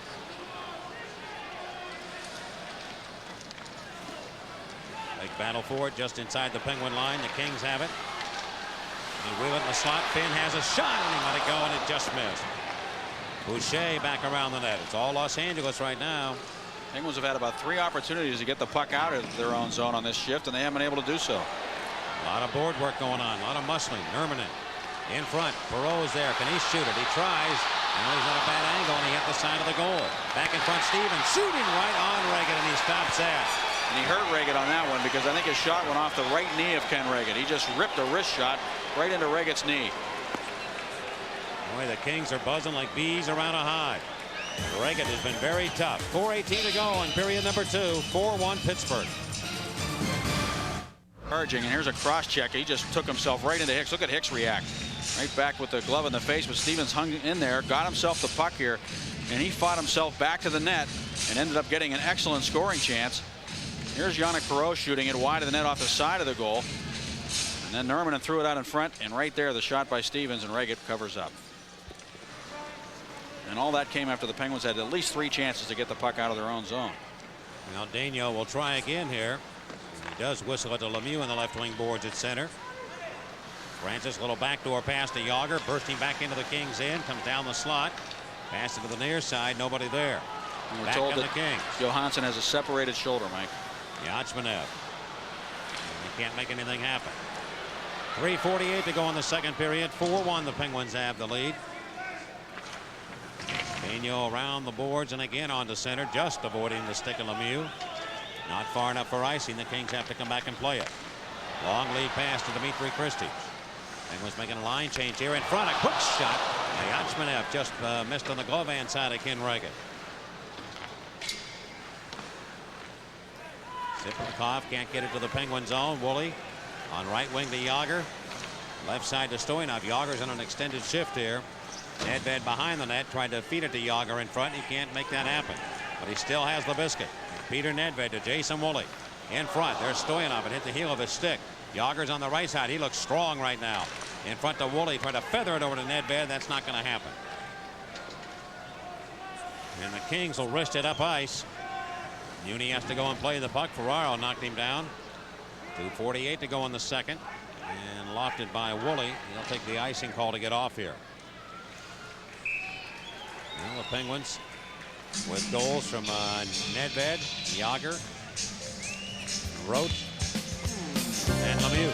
Here it is. 4 different Penguins have scored on the Hills game summary. Yager has extended his goal scoring streak to 9 consecutive games. Woolley and Hatcher with 2 assists each. And Mario Lemieux with a goal and an assist here in this one. The Penguins with a 4-1 lead with 2:42 to go in the second period. By the way, our guest between the second and third periods will be Kevin Stevens, who has separated the shoulder of Andreas Johansson.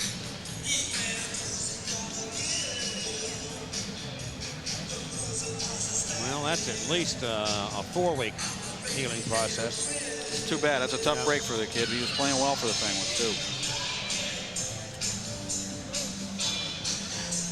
Ferraro in the face-off against Stu Barnes. I'll tell you how much respect Eddie Johnston has for Ferraro. He's got Barnes out here matched up in the face-offs against him.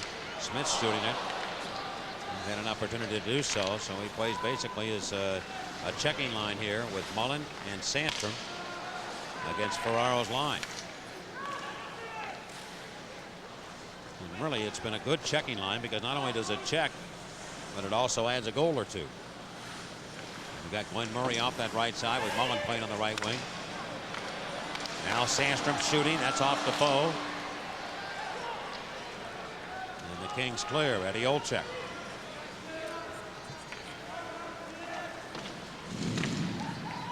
Two minutes left in the period. Joey Mullen's got good hop in his legs tonight. Here's Olczyk cruising through to the Penguin zone. Kasparaitis stripped him of the biscuit. On the near side, he tried to go to Sandstrom. Hard working by Ferraro here in the near corner again to get control of the puck. Ferraro put it between the circles. The Penguins won't let anything happen there. Lead pass to Barnes. Held up from behind. Still keeps coming. Barnes throw it back to Mullen. He's got a man going to the net. Sandstrom back to Mullen. He's right there. His shot, and he's stopped by goaltender Byron Defoe, and a penalty coming up here against the Kings. Los Angeles will be called on a hooking minor. Barnes was pulled down. Oh, Joey Mullen can't buy himself a goal. And Stu Barnes made a tremendous play there. He had to fight off 2 Los Angeles Kings. It was 1-on-2, and he still was able to make the play. Kasparaitis with a nice long lead pass, but look, Barnes comes up. He's got one man trailing. Another man jumps in front of him. 2 Kings on him, and he fought them both off. Falling down, made a great play to get the puck back, and then the Penguins went to work on a 2-on-1, a little give and go there between Sandstrom and Joe Mullen, and Mullen just missed, making it 5-1. Fan a 2-minute minor for hooking. See that situation with Joey Mullen? Now watch his play. In Joey's heyday, I guarantee you it's 5-1 Pittsburgh. It was a pretty good save by Defoe. He just kind of scrambled to his right and got a piece of it. Joey finds a way to get him in.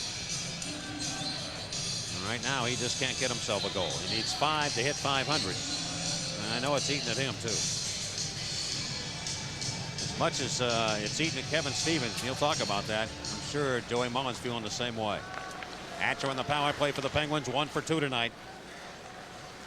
They can get a goal here, they can really open it up. Hatcher again. Lost it this time.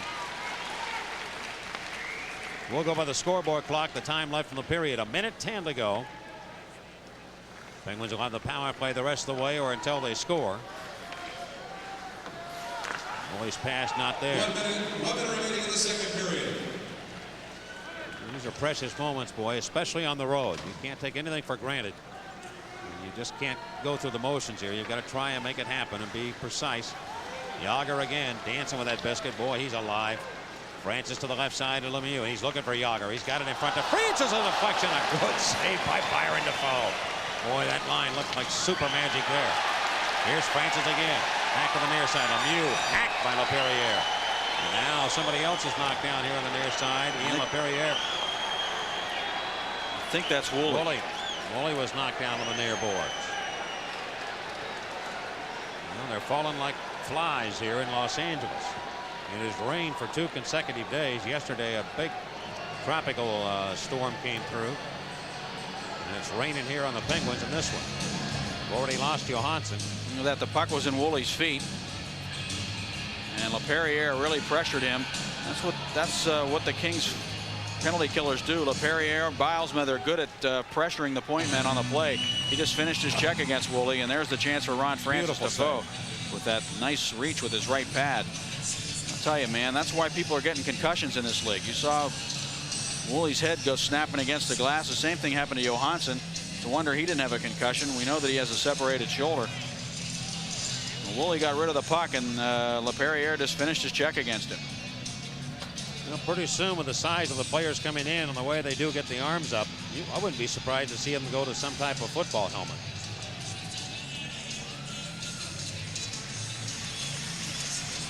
They can probably make them, I would say, in the next few years, as light as the ones they're wearing now, and much more durable. The hockey helmet has a lot of value, there's no question, but I think a football type of helmet would be even more efficient. And there are some helmets in the league that are just plain worthless. They're like broom ball helmets, and they do absolutely no good. Most of the ones the Penguin players are wearing are very good helmets. No, I'm not putting a knock on the helmets. I'm just saying the way. I mean, you got to wear something. You should. But there are some bad helmets. There are some terrible helmets in the league. 32.1 left here in the second period.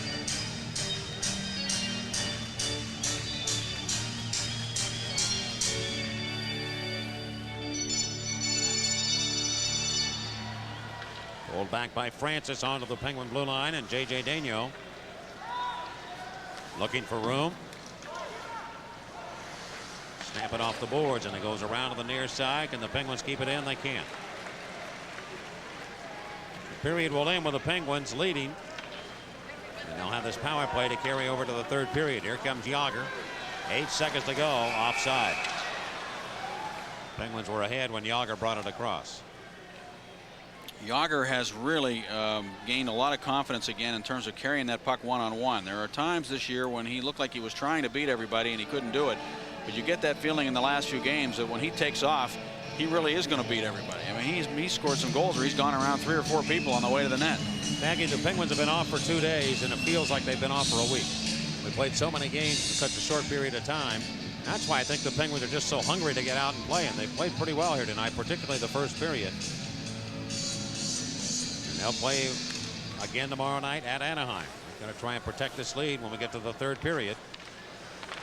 Kings have won only 1 game when they've been behind going to the third.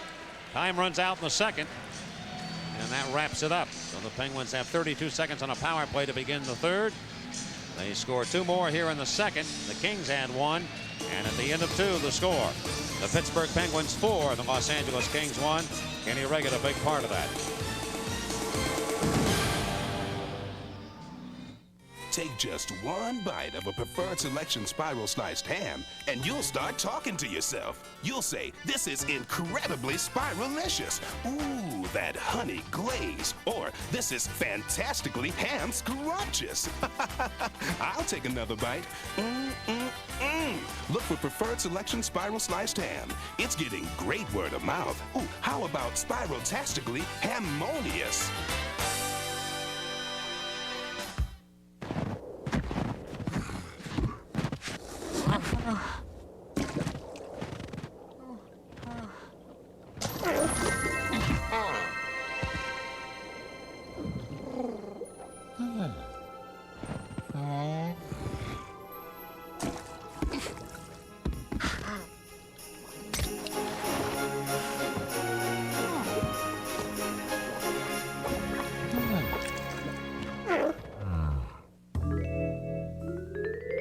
From behind the wheel, you might think of Dodge Caravan as a car. Probably because in some ways it is. Its cab-forward, wheels-to-the-corners design makes it stable and sure-footed, a lot like a car. Its advanced suspension makes it nimble and agile, a lot like a car. With all the utility of a spacious 4-door van, all of which suggests we got the name right. Caravan. Just as original as the original. Shopping and wrapping, been back to the store. Where can you go to get more? Bring 'em home for the holidays. Hundreds of great deals. It's Thrift Drug's Wrap Up the Savings Sale, where this week you'll find great buys like Russell Stover 1-pound candy, only $3.99.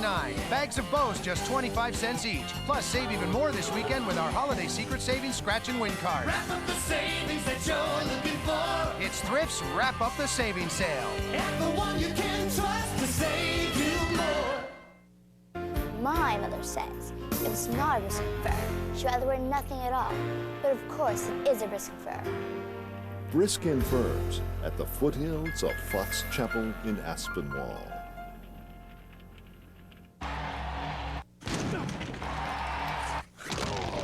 The Blackhawks and Tony Amati are on a hot streak, but Super Mario and the Penguins are about to change their luck. Sunday at 3 on Fox Sports Pittsburgh. You're watching Penguins hockey on Fox Sports Pittsburgh. Welcome back to the Great Western Forum. I have a tough time saying that. I feel like Barbara Walters every time I say Great Western Forum. Pittsburgh 4, Los Angeles 1. With us now is Kevin Stevens downstairs. Kevin, I think we're getting a real good idea in this game just what kind of problems you've been having putting that puck in the net. You're getting great scoring opportunities and not going in for you. And it seems as though your frustration has been sort of channeled through your physical play. You're really taking the body tonight. And I want to show this hit and have you talk about the hit on Andreas Johansson, which, by the way, separated his shoulder. And just have you really take a know look. what happened. I saw him turn here, and I just kind of just said the puck's not going in, so you got to do something else. And I didn't hit him from behind. I knew I hit him from the side, and I was just trying to play through him, and I didn't see what happened to him. So, you know, it's part of the game. It's the only thing I can do right now. You are getting scoring opportunities, though, Kevin, and has this been pretty much what's been happening to you all year where you're getting chances and it's just not going in for you? Yeah, it's been a tough year that way, Stag. There's been a lot of chances I've had, and, you know, some of these chances, normally they go in. I don't know why they won't go in this year. It's one of those things, it seems like since I left Pittsburgh, it's been a struggle right from day one, and I don't know, you know, that normally puck play there, you know, you just usually tap it and it usually goes in, but, you know, this year it hasn't happened, and, you know, just keep plugging away. It's one of those things. What's it like being out there on the ice tonight against the Gwins, even though there are only a few guys left from the team that you played with? Yeah, it's tough. You know, obviously with Mario and Yarmer and Ronnie and Kenny and those guys, you know, they're good friends of mine. And it's you know, it's tough, but it's part of the business, and you got to go out and play hard. And then, like you said, there's a lot of guys I don't know out there, so it kind of makes it a little easier. But you know, they seem like they're clicking on all cylinders right now, and they're playing pretty well. So we'll wait and see.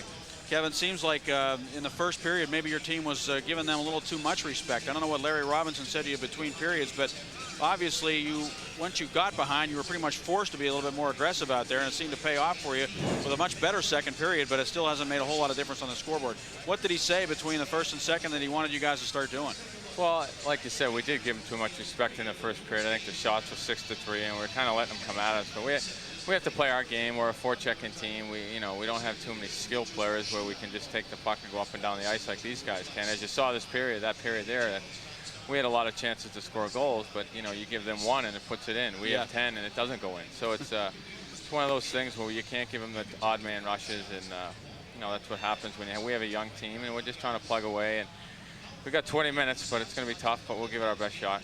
All right, Kev, you've been somewhat distracted, I'm sure, by the rumors that are going around, and I'm as guilty as anybody. And in the media, we all start talking when we hear one floating, and one was about the Robitaille coming here and you going to New York. I mean, do those things bother you? Those distractions about trades going here or there?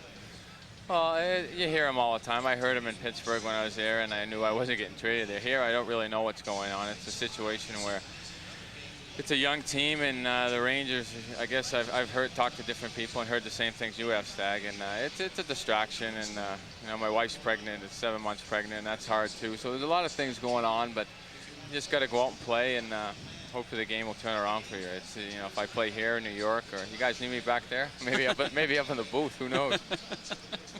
We'd love to have you back in Pittsburgh, Artie, but I don't know if that's in the cards or not. Thanks a lot for stopping by. It was great at least to have you on TV with us. Thanks a lot, Stack. All right, Kevin Stevens, the former Penguin, has been our guest, and give our best to Suzanne too, Kev, if you can. And we will return to the Great Western Forum in a moment with the Penguins leading the Kings 4-1 after 2 here on the Fox Sports Network.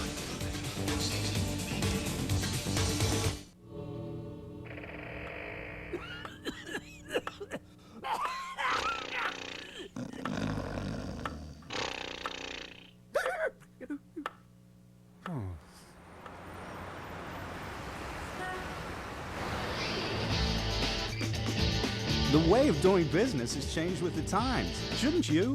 The new Business Extra, every Tuesday in the Tribune Review. Isn't it time you tried the Trib? Time. You never seem to have enough of it. Gotta go here, gotta be there. So when do you have time to bank? Midnight? Sunday morning? Why not? At Mellon, Thank you for calling. we offer 24-hour telephone banking services, hundreds of ATMs, full-service offices, plus many Giant Eagle offices open 7 days a week. Sound convenient? Call 1-800-MELLON-24 and find out how you can bank where you want, when you want. Mellon Bank. At Citgo, when you team up our super premium gasoline with our Super Guard motor oil, you'll get all the high performance and reliability you demand. So, prepare yourself to be totally blown away. Super premium performance. Citgo says go. Everyone wants a quiet place to get away.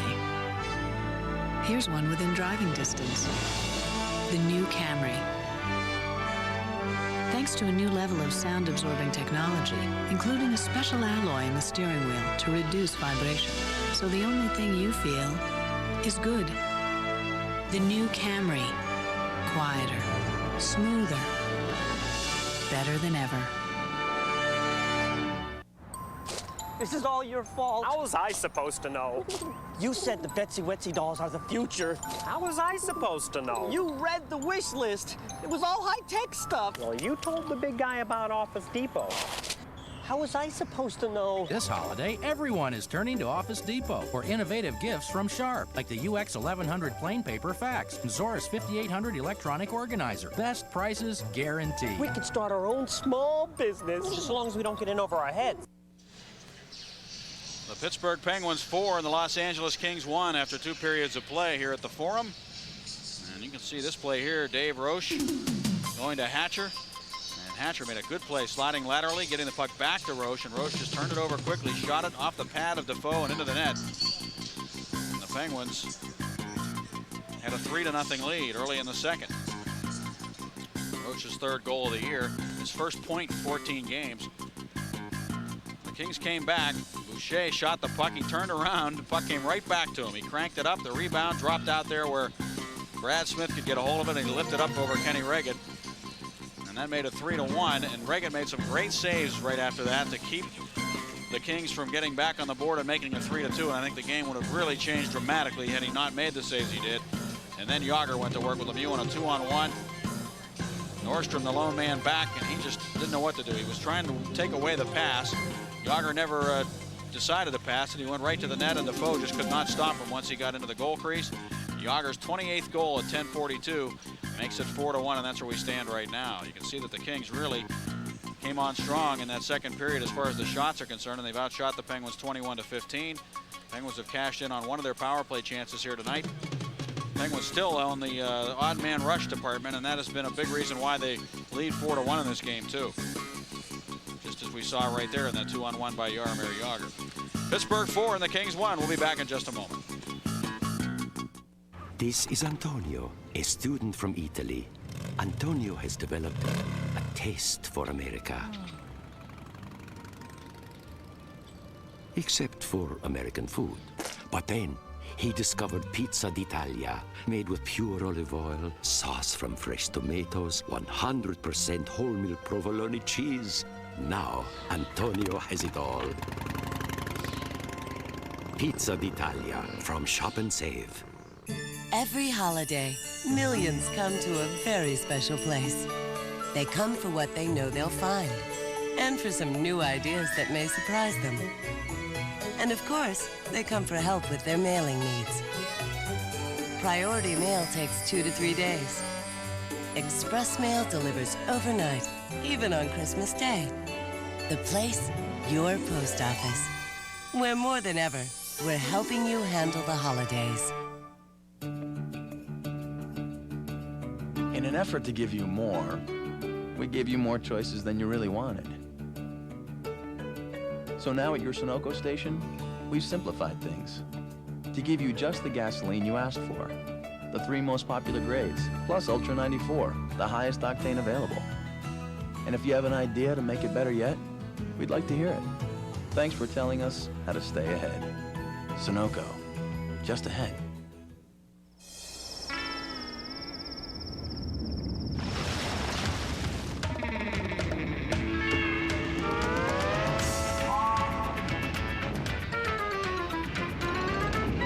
Hang 10 in the 132 horsepower, 16-valve overhead cam, 4-wheel independent suspension, cab forward, gnarly Dodge Neon Coupe. Dude, say hello to Dodge Neon at your friendly Dodge dealer.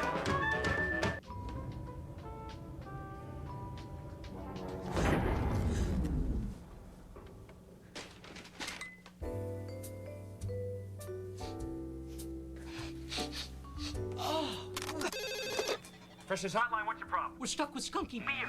So it's not Budweiser? No. Remain calm, sir. We're on our way. Next time, look for this. New Born on Dating from Budweiser, because fresh beer tastes better. Precious Hotline. Could we order some Chinese? You're watching Penguins hockey on Fox Sports Pittsburgh. The Pittsburgh Penguins lead the Los Angeles Kings 4-1 at the end of 2. And let's look now at the Volkswagen trivia question. Who is the only player in the NHL in history besides Kevin Stevens to get 50 goals, 100 points, and 200 penalty minutes in the same season? We'll have the answer for you when we come back. Don't go away. Time. You never seem to have enough of it. Gotta go here, gotta be there. So when do you have time to bank? Midnight? Sunday morning? Why not? At Mellon, thank you for calling. We offer 24-hour telephone banking services, hundreds of ATMs, full-service offices, plus many Giant Eagle offices open 7 days a week. Sound convenient? Call 1-800-MELLON24 and find out how you can bank where you want, when you want. Mellon Bank. Hey, Penn fans, how would you like to win a road trip with a team to the Pens vs. Coyotes game on March 12th and the Pens vs. Avalanche game on March 14th? Stop by Hills for an entry blank, then mail it in. You can win 2 free Penguins tickets to a selected home game. You'll also be eligible to win a private catered box for 8, a $200 Hills gift certificate, or the grand prize, a 2-game road trip with the team. Winners will be announced during Penguins games on Fox Sports Pittsburgh. Shop Hills Team Shop for all your Penguins apparel and pick up your chance to fly west with the Penguins. You don't know how magnificent U.S. prime beef can be till you've had Ruth's Chris Extraordinary Corn-Fed Beef, served sizzling. Dining at Ruth's Chris Steakhouse is a whole new experience. So come hungry for U.S. prime beef like you've never tasted before. Only at Ruth's Chris Steakhouse, home of serious steaks. As emerald leaves fall from the trees and turn to gold and rubies, it's time for a Briskin Fir. Briskin Firs at the foothills of Fox Chapel in Aspinwall.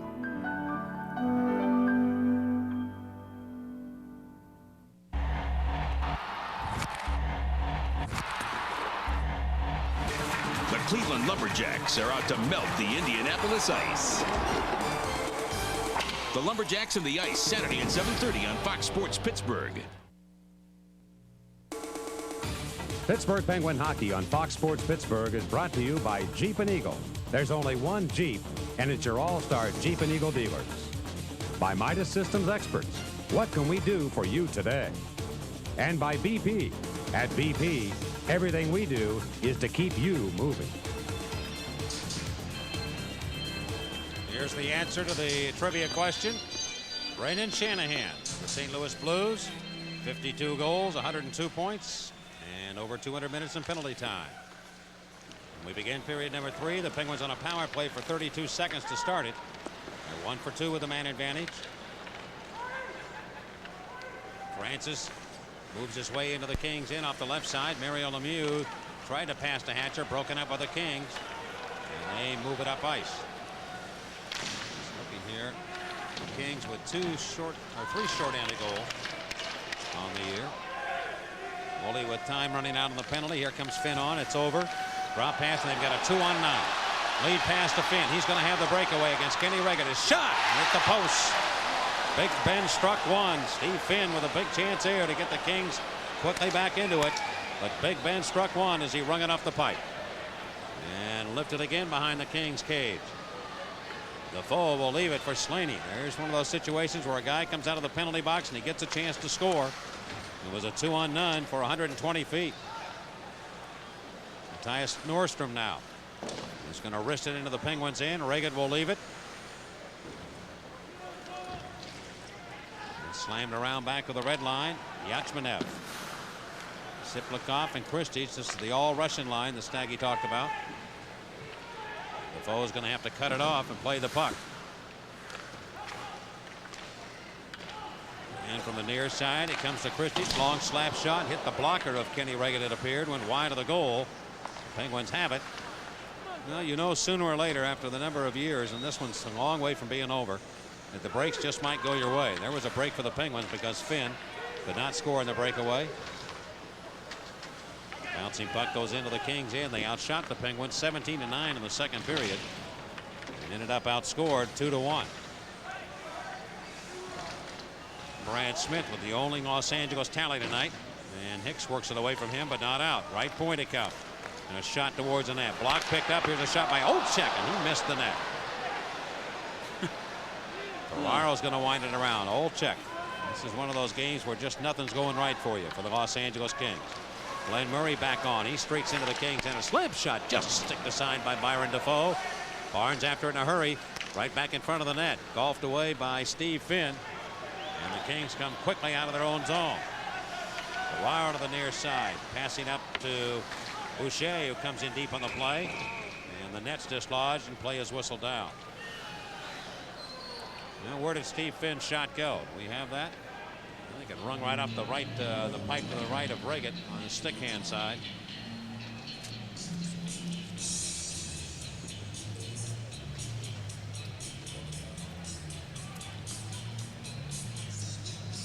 One other game, well, just finished. Ottawa and Calgary finished in a 5-5 tie. So this is the only game. We had a 0-0 Edmonton-Detroit tie. Here's the play. It was a case where Woolley looked off to pass the puck, Mike. I believe it was him. And he looked off so much that he didn't realize he was throwing it back into an area where Stephen Finn was coming out of the box. He could get it, and he did shoot it right off the post. He hit it right on the screws.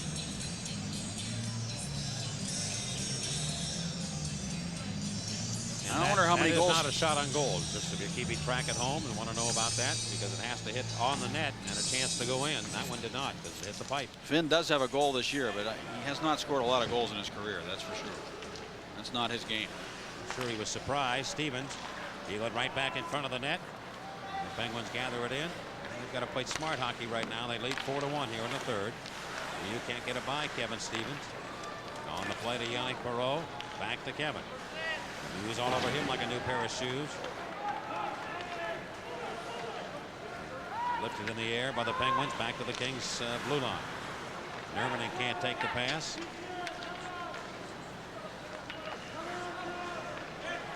Daniel pressured. A good play there. Stevens has the puck and he shoots it right to the net. That stop made.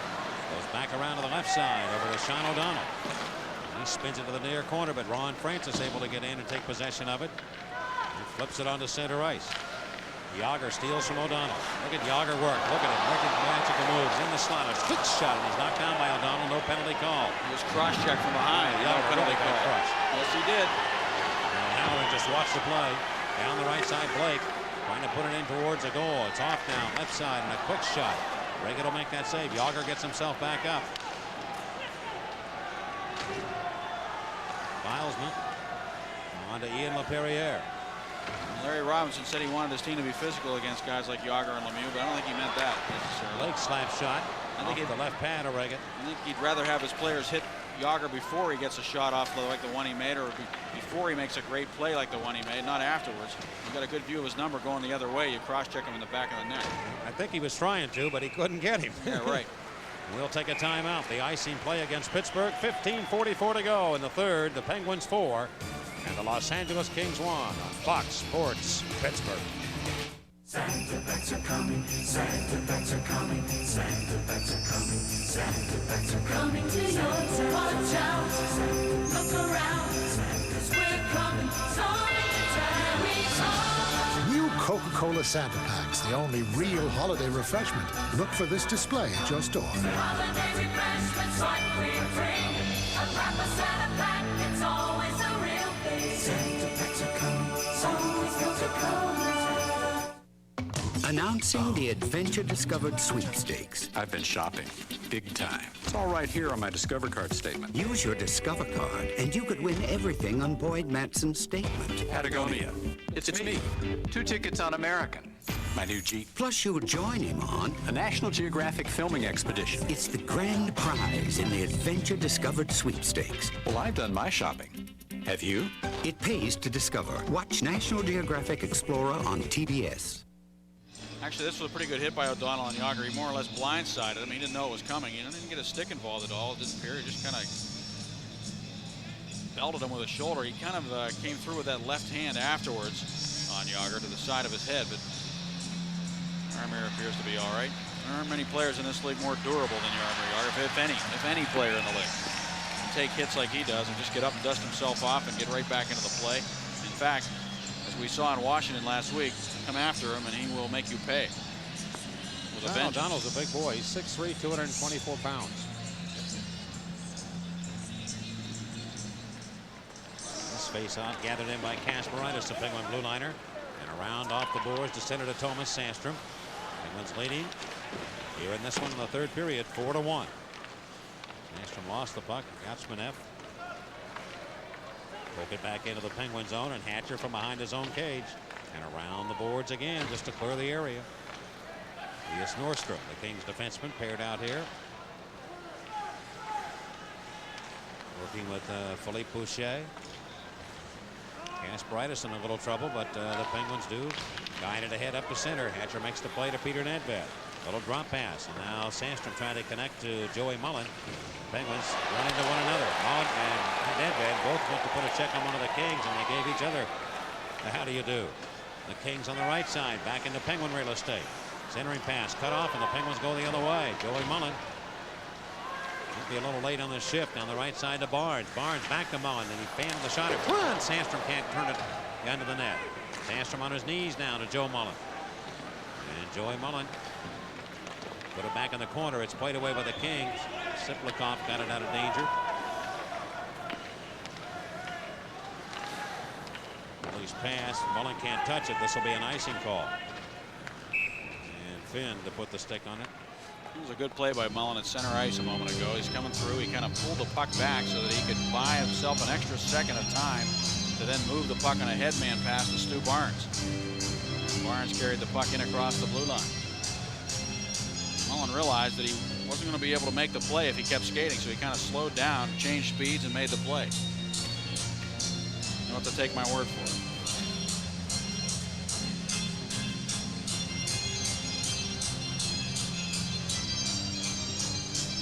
Look at the Penguin bench, trying to make it 8 in a row without a loss.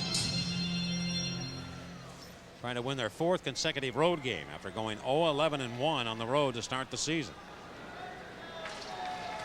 Barnes lost the draw this time. Slaney looking for room, put it in off a skate, a wide of the net. Olesen defensively. Around the boards and up to center. Nedved looks for the biscuit. He has it on with Barnes. They go into the Kings end. And a strip to the puck. Murray on the right side makes a good play to keep it alive. Nedved in front for Barnes. He couldn't quite take it with him. He goes behind the net now. Overskates the play. Ray Ferraro of the Kings.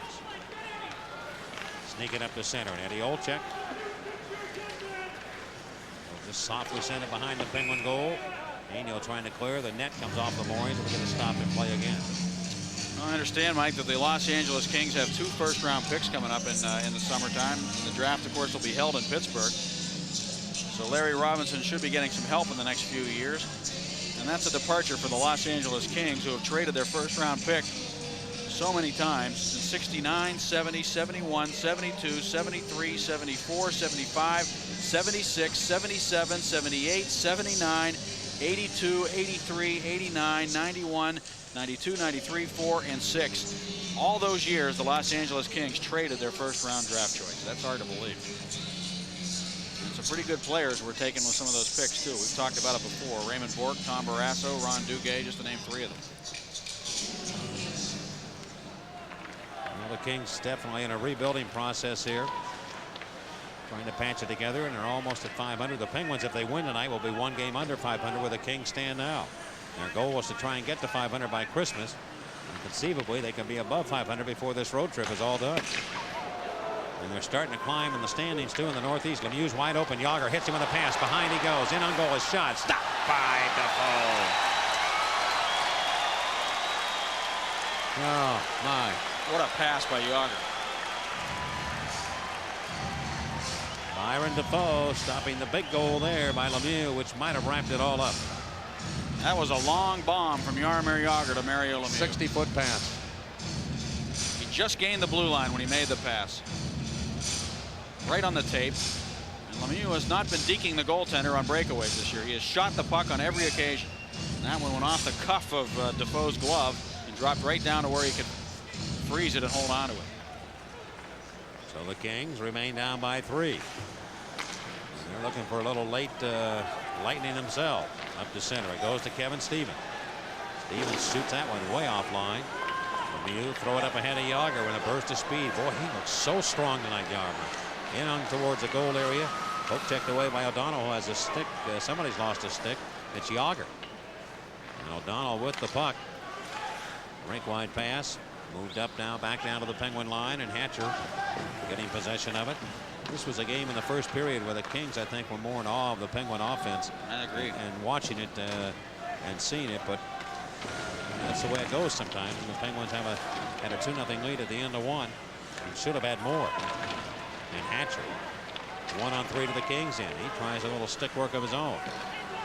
Shoot it into the corner. Slaney takes control of it and just winds it down the boards. 12:15 to go in the third. The Penguins have only 1 penalty in this game. Look at that stat. Now Stoyanov's in a battle here in a fight with one of the Kings, and that's Matt Johnson. He's a big man. Two Matt big Johnson guys. and Alex Stoyanov going at one another. Stoyanov trying to take him down, and now they wrestle to the ice.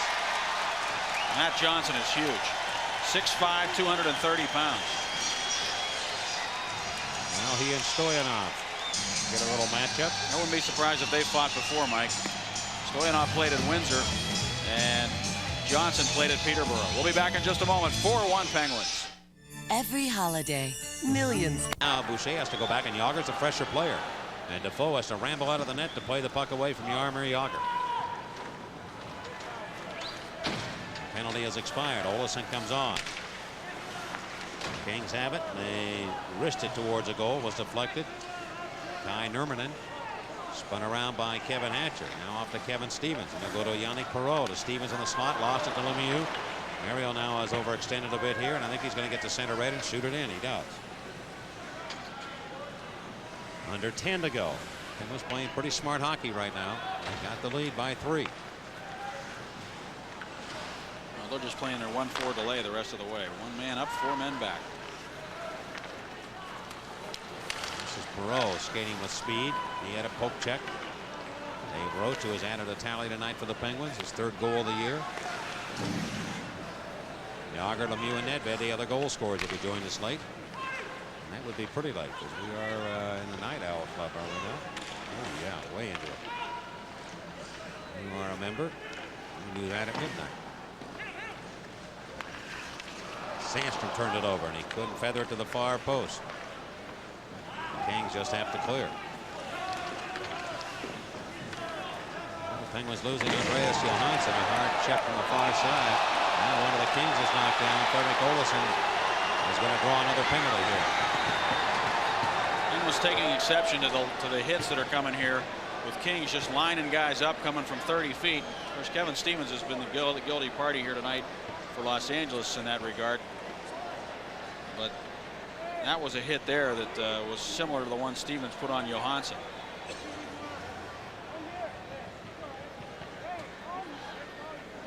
Illegal was it Slaney who threw the hit? We'll find out when we come back. Yeah, might have been Hicks. No return. Penalties coming up. That's the penalty. The Penguins would have been on a power play here. That's LaPerriere taking a run at Greg Muni behind the net. That was a charging penalty. Now watch what Hicks does. He pushes LaPerriere's face right into the ice for charging against his teammate Craig Muni. And then they all get involved. Well, that penalty got Hicks a roughing call. LePerriere picks up the charging, so we're even Steven. But the Penguins would have had a power play. So it's 4-on-4 hockey right now. Lemieux and Yager get on board with Olesen and Jason Woolley. Woolley makes a steal. The Penguins headed ahead now on the far side of the Kings into Lemieux. In front for Yager. Cut up by the Kings, and it's their turn to counterattack.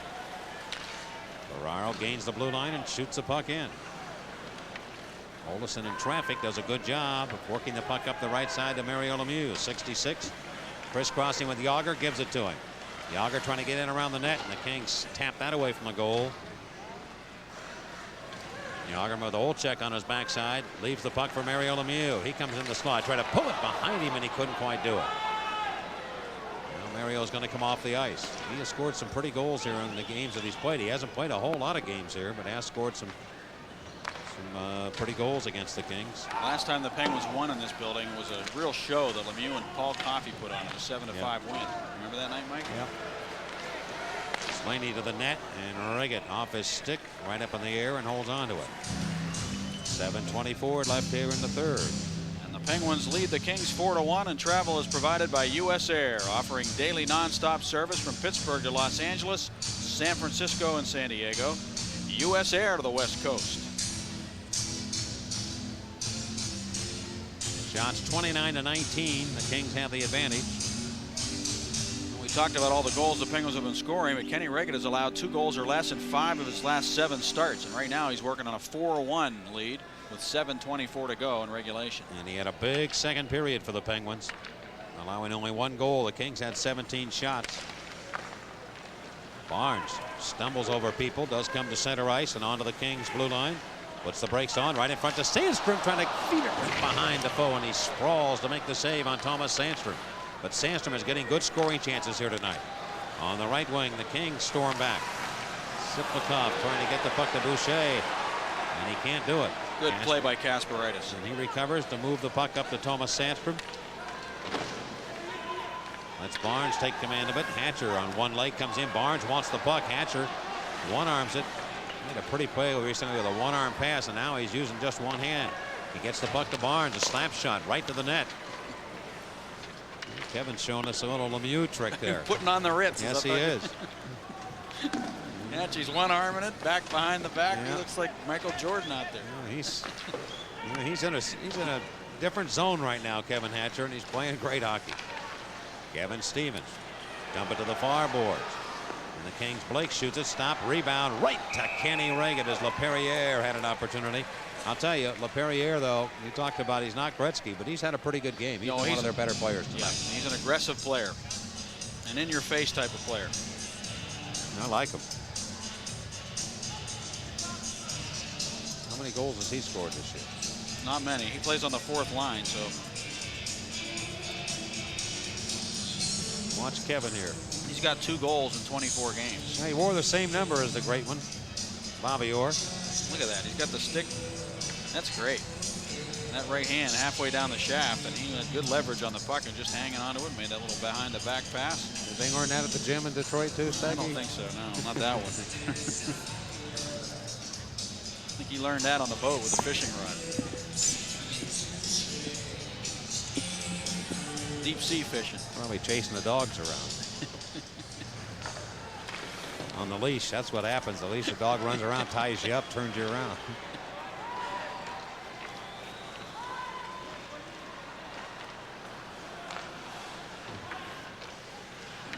I'd like to see Joey Mullen tickle the twine here. Oh, who wouldn't? Maybe there's one up his sleeve before the night's over. Less than 6 minutes to go in regulation. The Penguins lead 4-1. And Nurminen streaking back inside the Penguin blue line. His pass not there. They've just been off their game tonight, the Kings. Their passes have not been good, and the Penguins have covered pretty well. Yannick Perreault gave it away again. And here's Peter Nedved. He's on the right wing, moves inside his wrist shot, had Defoe leaning down. I'll tell you, the Penguins have 21 shots in this game, but Defoe has been up and down like a yo-yo. He's had a lot of work tonight. Penguins have missed the net a lot of times, and he has, really had to work. Right in front, Kasparaitis put it on his own goaltender. And Riggett makes the save on Darius Kasparaitis. Hatcher from the far wing. His outlet pass to center. A 3-on-2 develops. Francis, Yager, and Lemieux. Make it 3-on-3. Yager now to Francis. Backdoor it for Lemieux. He wasn't quite there. Mario off the corner. Sneaking around behind the net to Ron Francis. Boucher challenges. Comes around with a backhander. Actually was trying to get it to Yager. And it went right by his stick. Francis has good hop on this shift right here with 4:50 to go. Oh, a shot by Olczyk. Got through Kenny Regan, and it makes it 4-2. Olczyk's shot, seemingly harmless, got through Regan, and it's a 4-2 game. Well, you were talking earlier about the breaks and the fact that they were going against the Los Angeles Kings, but there's a good bounce for Eddie Olczyk on the short side. It looked like he might go behind the net. I think Regan might have been ready to move off the post, thinking that Olczyk was going somewhere else. He just sneaked it in. That was a good shot by Olczyk off the body of Regan into the net. Kenny just didn't have that post completely covered.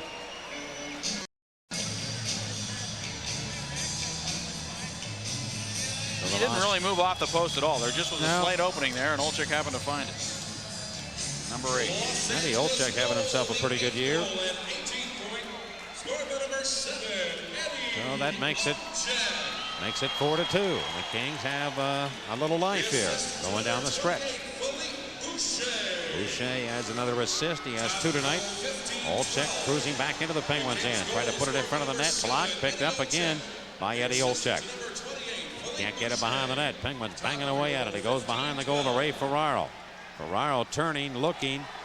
Comes out. Big scramble in front of the Penguins' net. And now Glenn Murray dishes the puck back to center. Ferraro lost it.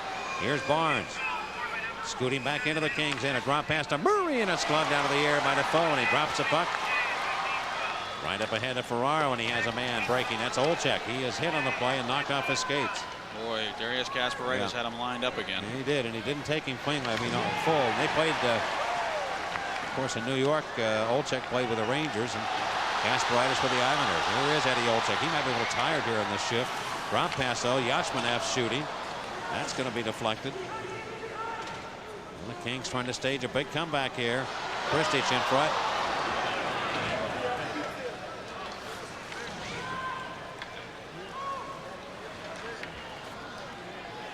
Nordstrom. And they go right wing. Here is Siplikov. Got a man in front right there, and he's pulled down. There'll be a penalty coming up here. The penalty will be issued against the Penguins with 3:24 to go in regulation. Don't go away. Don't put the beer away yet, Mama. Still got some time to go. On Fox, NFL Sunday, Jerry Rice. What a catch made by Jerry Rice. Jerome Bettis. Touchdown, Pittsburgh. Jerome Bettis. It's a showdown in Steel Town as the 49ers battle to steal. Terry Allen and the Redskins look to avenge Arizona's upset victory as Washington continues its playoff run. Fox, NFL Sunday, noon Eastern, 9 Pacific. Check local listings. Hey, Penn fans, how would you like to win a road trip with a team to the Pens vs. Coyotes game on March 12th and the Pens vs. Avalanche game on March 14th? Stop by Hills for an entry blank, then mail it in. You could win 2 free Penguins tickets to a selected home game. You'll also be eligible to win a private catered box for 8, a $200 Hills gift certificate, or the grand prize, a 2-game road trip with the team. Winners will be announced during Penguins games on Fox Sports Pittsburgh. Shop Hills Team Shop for all your Penguins apparel and pick up your chance to fly west with the Penguins. The Kings are throwing everything at the Penguins right now, getting their defense up on the play. Matthias Nordstrom came in up on the play, and Nedved ended up tripping him. That was him coming down the slot there to the defenseman, and Nedved took him off his skates. So the Kings have a power play at 16:36, trailing by 2, and this would be an interesting atmosphere in this building if the Kings were able to score right here. There's a little too much time left in this game for Larry Robinson to consider putting an extra man on and pulling the goaltender, I think. 3:24 to go. That might happen maybe in the second minute of play. You never know. On the power play, here's Dmitry Kristich. On the right point, going to Rob Blake, and now to Kristich. And the Kings, all of a sudden with new life here, trying to get back and tie it. Rob Blake, center point, shooting. Save made by Regan, and he covers on that rebound. And Hicks in front of the net. I'll tell you, Hicks, one thing I've noticed about him, he is very tenacious. And he does play as a team member. Somebody bangs somebody, and he is right there back at him. He's the first guy there. Yep, he sure is. Here's a look at how much the special teams have turned around for the Penguins during this stretch. A 7-game unbeaten streak coming into the game tonight. You can see where they were in the first 12 and what they've been doing in the last 4. Penalty killing 18 for 18 at this point, 100%. That's kind of scary because eventually that number is going to end. I mean, eventually the Kings or somebody are going to get a power play goal. Hopefully it won't be right here. Well, the other side of the equation is it was so poor for so long that they have some more time coming. Maybe. Yeah, maybe they do. Francis and Lemieux, the two out here right now with 1:38 to go in the penalty to Peter Nedved. Christie's has the assignment against Francis. Penguins win that draw. Kasparaitis trying to get it around the boards, but he couldn't do it. Hatcher will muscle in. Hatcher double team, still battling for that puck. And the Kings dig it free. They go to the right side, and Blake with a shot right to the net. And Kenny Regan again makes the save, and now sticked in the face was Kevin Hatcher by Dimitri Christie. Play will go on, and Hatcher barking at the referee O'Halloran, asking him, did you see that? And he did high stick him. There isn't any question about that. Rob Blake, 1-on-4 to the Penguins in. In behind the defense, Siplikov. Vladimir going to the left point to Olczyk, right side. Blake shooting right back to the net. The stop made, the rebound. Penguins charge in, trying to clear. They can't do it. And here is Hatcher. Spinning the puck off the near side, and he gets it up off the body of Christie's. Can the Penguins clear? Lemieux battling. Nope, they can't do it. Yatsmanev in the slot. Francis with a big offensive play to block the pass. And Ron Francis rambles down the left side, comes in with a booming slap shot. Francis and Lemieux will come off. The Penguins will get 2 new penalty killers on. That'll be Lemieux, or pardon me, Yager and Barnes. Here's Kevin Stevens right in front of the net. The pass a little too hard. A half a minute to go on the penalty. Now Stevens sends it up in front. And the Kings can't jam it in. Stevens centers again. Right side, Boucher, a shot blocked by a body. Boucher again shoots it by his own man, Christich again. Penguins have it. And out to center to Jaromir Jagr. That was Muni who blocked the shot by Boucher, and he is hobbling back to the bench. What a play that was. He was really giving it their all to kill off this power play by the Kings. 1:30 to go in the game, and now Defoe still in the net. I thought maybe he might bring him off here with maybe 30 seconds to go, but he doesn't. So the penalty will expire. Now Defoe heads off as the penalty is over. That's kind of an interesting move by Larry Robinson. Stevens on the near side shoots it. The empty net down to our right. 1:14 to go. 4-2. The Penguins lead. Here comes Nordstrom shooting, and Regan just reached up nonchalant to grab the puck and hold on to it. Kasparaitis hit now by Ferraro. Hard work by the Penguins in their own end, trying to get that puck out. They just could not get it out, and it is interesting. Muni ended up having to really give his body up, Mike, to keep that puck out of the net. He made a great play. I know you're not in favor of this, but I think I would have pulled the goaltender with 30 seconds left in the penalty. Put a 2-man advantage out there because they had the puck and they had a lot of action in the Penguins end. But he waited until Nedved got back on the ice. Then he pulled Defoe in the same instance. Brought him off. I'm not faulting him. I'd just be curious on what his thoughts were on it. You know, different coaches have different ways of doing things. He probably figured I have the man advantage. I'm not going to press my luck here. And, you know, I'm getting chances. Why should I make myself vulnerable to another goal that ends any chance I have of getting back into the game? That's a good point.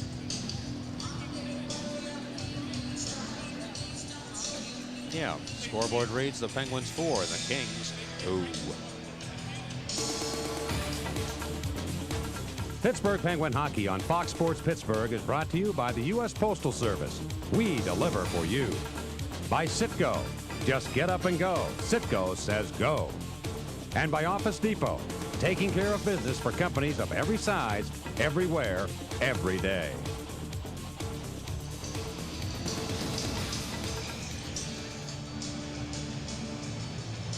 Well, we have 70 seconds left. We've seen some strange things happen. It doesn't happen too often where you score 2 goals with a goaltender pulled, but it does occasionally. So hang in there. Francis and Ferraro. And the face-off won by the Kings. Olczyk's shot missed the cage. And it is now smited in behind the net. Ron Francis comes away with it again. Over to Jaromir Jagr, empty net. Lemieux trying to go after it. The play is alive. Lemieux gets the puck in behind the goal. Tried to center for Jagr. And that hit one of the Kings and goes into the seats. And they should call for the face-off in the Kings zone. That'll prompt Defoe to go back in the net, I would think. Boy, Byron Defoe, he'll be coming out here. Played a couple of games against the Penguins when he was with Washington. Lost both games against the Penguins, but was outstanding playoff games. He played one game lifetime, and he won that last year, regular season. Now 49.9 seconds left. Francis wins another draw. He has been unbelievable here the last 3 or 4 minutes. Ron Francis.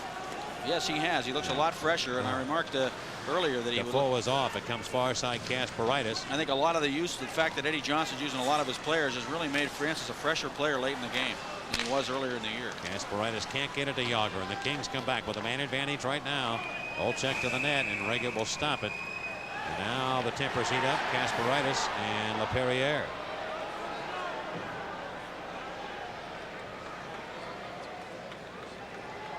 Ferraro and Kasparaitis have a little chat. Now only 26 seconds left.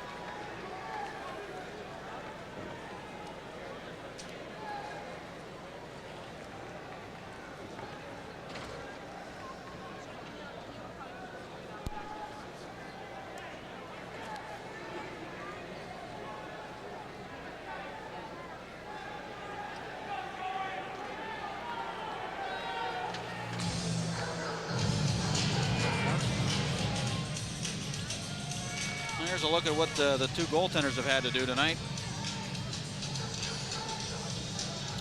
We have a category of tough saves, but I'll tell you, Ken Reagan, he's made a lot of good saves in this hockey game. I think more than 6. By my count, it would be more than 6.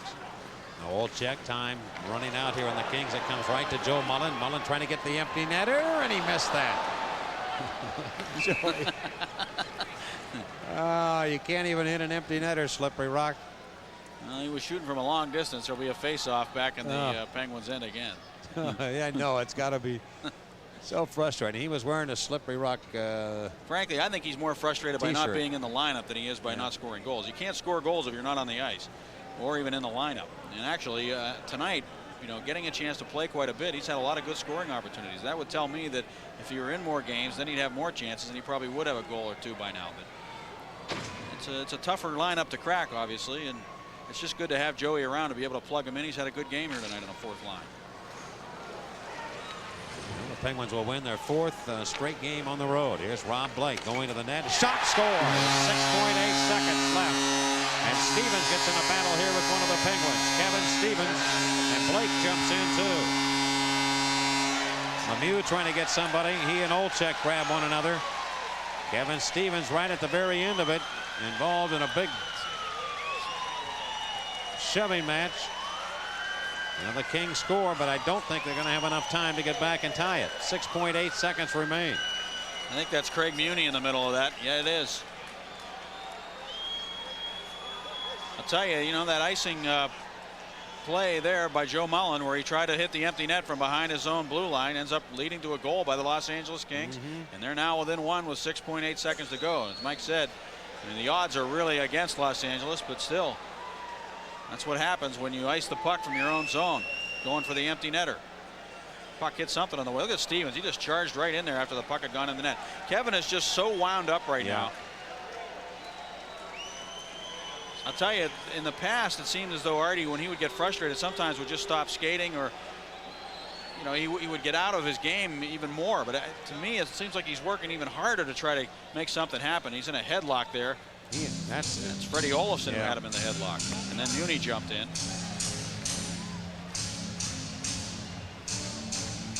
Well, the Los Angeles Kings have scored here at the 1953 mark.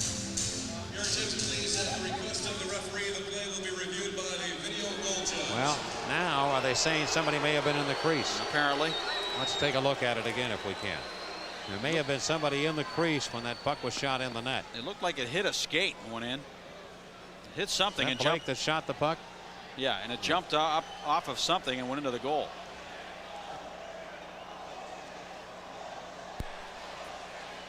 Here it comes, another look at it from behind the goal. Watch as the puck comes off something and jumps in. Ferraro is the guy closest to there Reagan. he is. He's right in front of Reagan.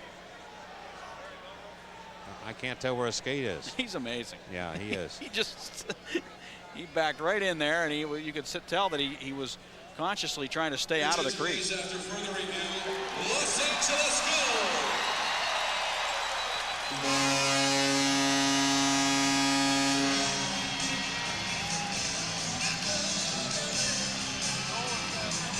See, Larry Robinson said, "Go wide."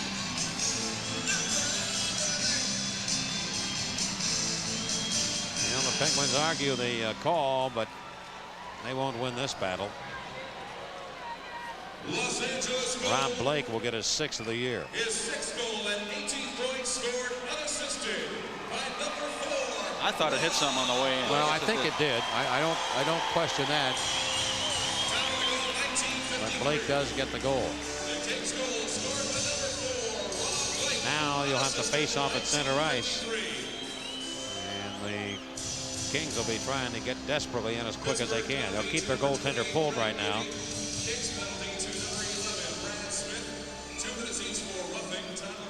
Smith and Muni pick up roughing calls. Not Stevens.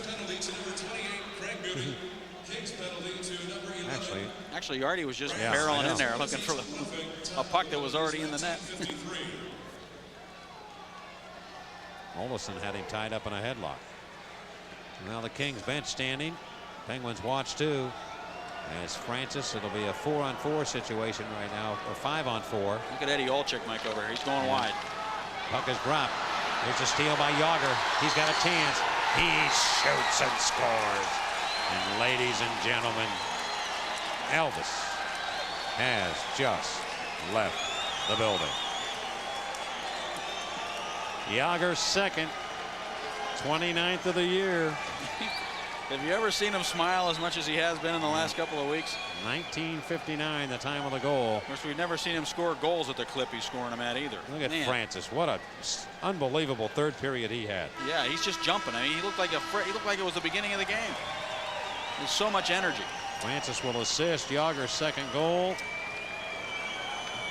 And that will wrap it up. The Penguins end up with a 5-3 victory. In the third period, the Los Angeles Kings with 15 shots. They had 36 on the night.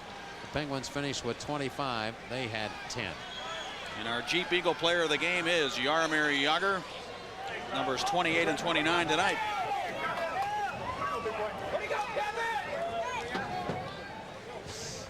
Stay tuned for Fox Sports News. They'll have highlights, scores, and the complete game wrap-up. And for Paul Steigerwald, this is Mike Lang saying so long. Penguins win for the first time since 1988 here. Fox Sports News is coming up next.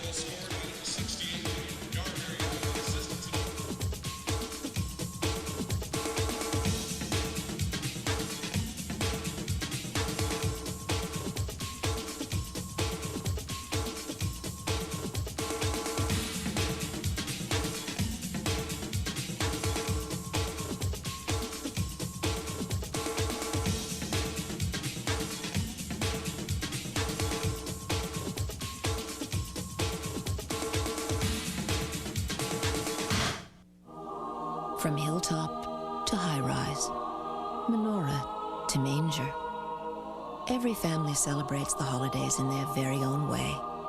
But no matter what you do, we're here to make it easier with convenient hours, packaging supplies, and overnight deliveries even on Christmas Day. So whether it's choirs or Kwanzaa, palm trees or chimneys, you can count on the U.S. Postal Service to help you handle the holidays. Shopping and wrapping, then back to the store. Where can you go to get more? Bring them home for the holidays. Hundreds of great deals. It's Thrift Drug's Wrap Up the Savings Sale, where this week you'll find great buys like Russell Stover 1-pound candy, only $3.99. Bags of Bows, just 25 cents each. Plus, save even more this weekend with our Holiday Secret Savings Scratch and Win card. Wrap up the savings that you're looking for. It's Thrift's Wrap Up the Savings Sale. And the one you can trust to save you more. Time. You never seem to have enough of it. Gotta go here, gotta be there. So when do you have time to bank? Midnight? Sunday morning? Why not? At Mellon, Thank you for calling. we offer 24-hour telephone banking services, hundreds of ATMs, full-service offices, plus many Giant Eagle offices open 7 days a week. Sound convenient? Call 1-800-MELLON24 and find out how you can bank where you want, when you want. Mellon Bank. How can you tell if a vehicle's wheels are out of alignment? Might I suggest you ask these questions. Does the vehicle shimmy or pull like this cart? Do you feel a vibration in the steering? If you answered yes, bring your car to the Midas Auto Systems experts for a thorough inspection of your alignment system. They'll correct the problem and get your car back to you the very same day. That way, you still have time to get to the store. Midas Auto Systems experts. What can we do for you today? The Kings try to get the win over the Pens tonight at the Forum. Fox Sports News is now.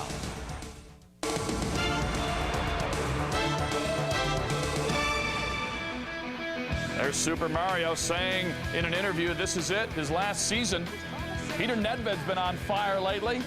His 8 goals and 8 assists in his last 7 games. They're getting it going. All of a sudden, it's 2-0 Pittsburgh after 1. Second period, 3-0 Pens. Philippe Boucher shoots, and Brad Smith scores on the rebound. Here come the Kings, a comeback. They're down only 3-1. They've dominated the Penguins in this series, in L.A. anyway. Uh-oh. There is Ken Reggett with the big glove save, denying one. A little later in the second, how scary is this? Jaromir Jagr walking in with Lemieux, and Jagr goes this way and that way and this way and that way and this way and that way, and then he puts it in. He's on fire, 4-1 Pens, and then he adds an empty netter.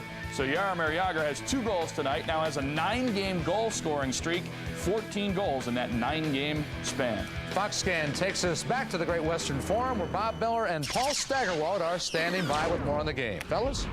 Thank you very much, John. Out here at the Forum tonight, the Pittsburgh Penguins won for the first time in this building in the last 9 years. I don't know whether, Paul, I'm sure you knew that. You've seen some of those games here. You know it all too well. But the Penguins tonight got off to a good start. I think from the Kings' standpoint, they did not play a very good first period, and the Penguins took advantage of their chances in period number 1 to take a 2-0 lead. Absolutely. I thought the Kings actually paid the Penguins a little too much respect in the first period. They seemed to be backing up, and they weren't playing their game. And I think once they got behind, they realized they had to dial it up a little bit, and they actually started to play some better hockey. That was in the second period when Ken Reggett kind of took over. But Jaromir Jagr really came to play here tonight. He is so red hot right now and playing with such tremendous confidence. I really think that he was the guy who kind of took control of the game early for Pittsburgh. You know, just before he scored this goal on the 2-on-1, the Kings had some momentum, and this broke it. That's absolutely right, because you remember Byron Defoe, or I should say Ken Reggett, made a couple of big saves on Siplikov.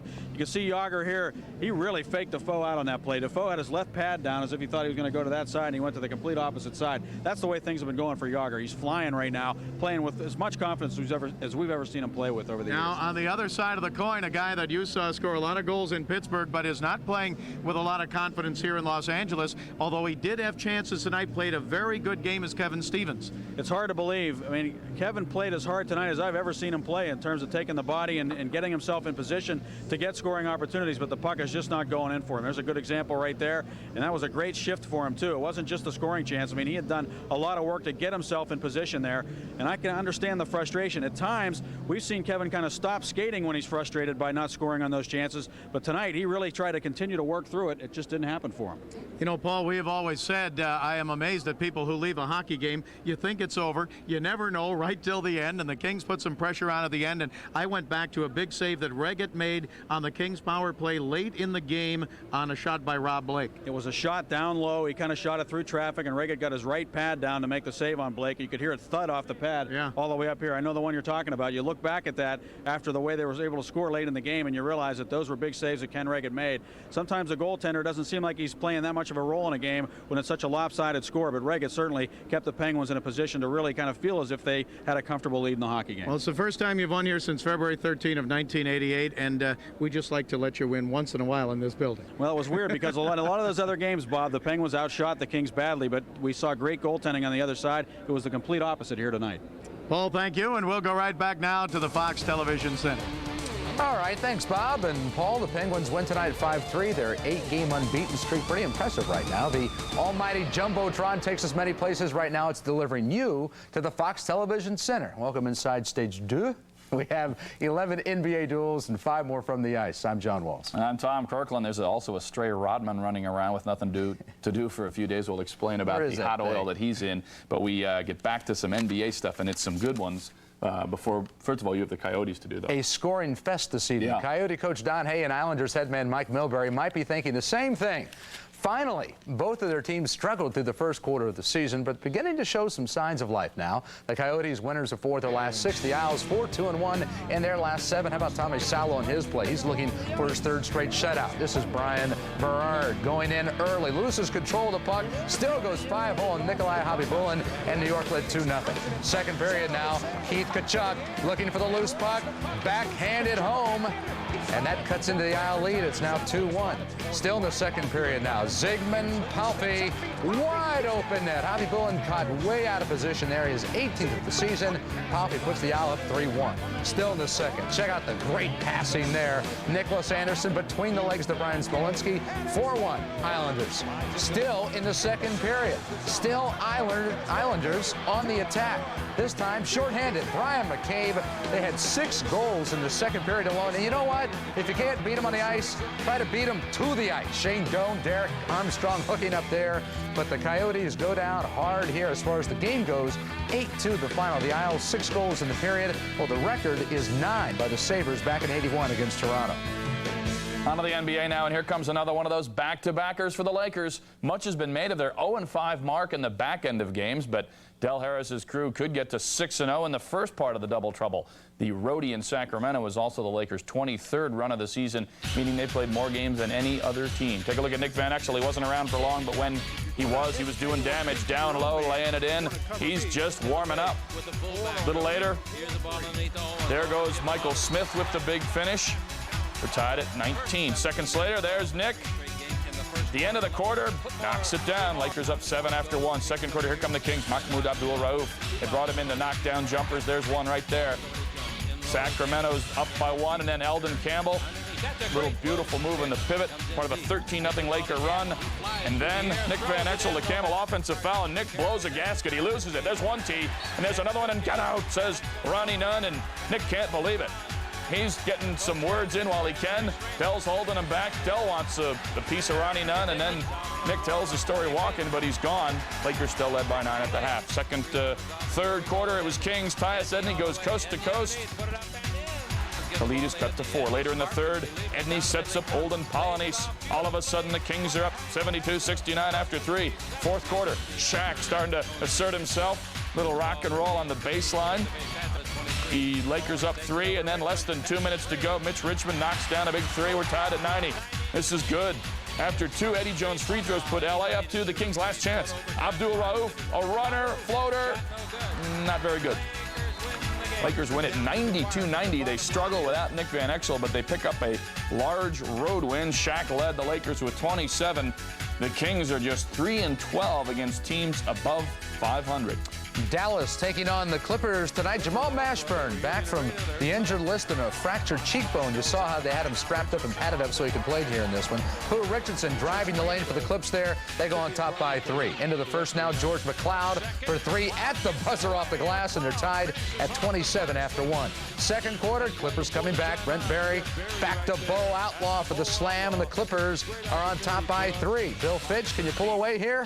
Rodney Rogers. Hey, Loy Vought's wide open. Nice pass. Clippers up 57-46 at the half. Third quarter, Clippers just roll right along. Rogers, the steal.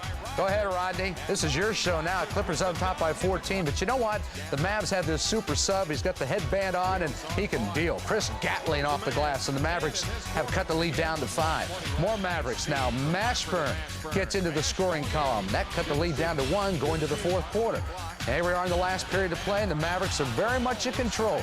Derek Harper back to Gatling, and the Mavs lead by 1. Now it's pull-away time for the team from Texas. Oliver Miller, no look inside to Gatling. He had 30 points, and the Mavericks were on top by 3. Now Mashburn, still playing late in the game, came up with a huge hoop there, and the Mavericks win this one 100-95. They've now won 3 in a row. The Clippers have lost 4 straight. All right, let's check in on Penny Hardaway. He's back with the Magic, and that's certainly good news for them. first meeting with these two teams, this one in Portland. Oh, Dennis Scott's healthy. He's knocking down threes. That's starting to look a little bit like the old Magic team. And then Brian Shaw's hitting threes. They're on a 10-2 run. Final seconds of the second quarter. Kenny Anderson with the acrobat. Oh, sure. Thank you very much. We're tied at 50. What's that guy doing? Third quarter. There's Penny working the baseline. That's a finger roll to go. Magic's up 3 and posting up again in the third. This time, Chris Dudley comes in and says, Penny, get out of here. Get out of the Rose Garden. I mean it. Fourth quarter, Blazers answer. Cliff Robinson with the baseline, and he gets the roll. Magic lead's gone. They're down 1. Then Gerald Wilkins hits the 3. All of a sudden, they're up 5. And they seal it. Wilkins along the baseline, takes his man, stops, shuffles, hits the big 2, and the Magic come away with a huge road win. They snap a 4-game losing streak. It's only the Blazers' 3rd loss in the Rose Garden. 15 of Wilkins' 18 came in the fourth quarter, and Penny Hardaway serving notice. Coming back, he said, I've been keeping track of all the games we've lost. They're circled on the calendar, and I want payback. So Orlando looks a lot better with that guy in the lineup, and of course Dennis Scott. Well, Dennis Scott too, getting him back and having that outside stroke to go, but having Penny back was huge for them. Yeah. They're heading out on the road. It's been kind of rough without him. Of course, Shaq, made it tough enough to leave town, but they look like the Red Cross out there for a while. But finally, some good news for Orlando. I don't think they're going to score 57 points again this season with those two guys in the lineup. Not at all. Let's go back to talk about scoring the NHL. We have seen a lot of that this evening. We have a lot more action on the ice coming up as Fox Sports News rolls on.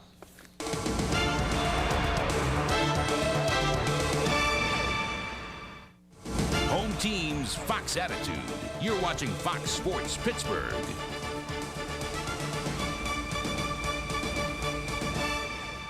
I never thought anybody would steal my car. My dad always said, use the club, but my car is older, so I thought it was safe.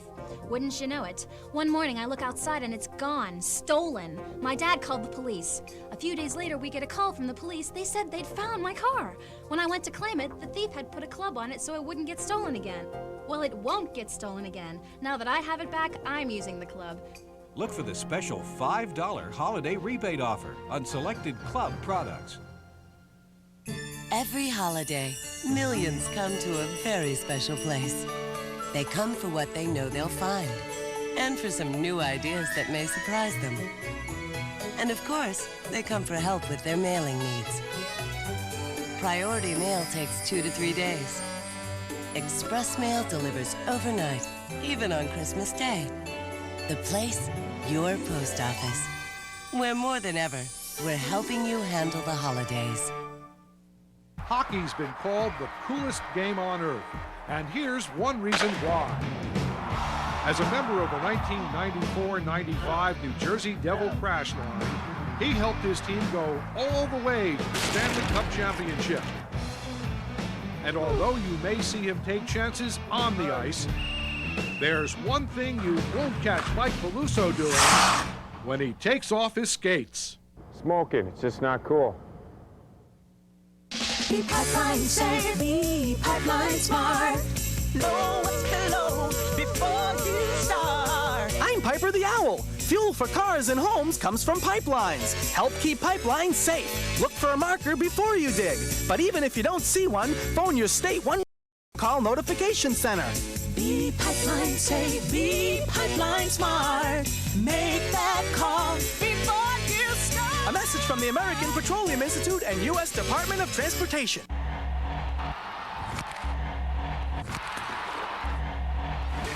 The Cleveland Lumberjacks are out to melt the Indianapolis ice. The Lumberjacks and the Ice, Saturday at 7:30 on Fox Sports Pittsburgh. You're watching 24-hour sports coverage. Fox Sports News.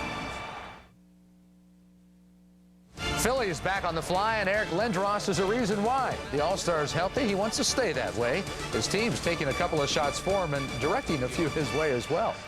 Lindros and goalie Ron Hextall are supposed to be on the same side, but it was Hextall who Lindros tripped over in practice way back in October, injuring his groin muscle and keeping him out of the lineup for the Flyers' first 23 games.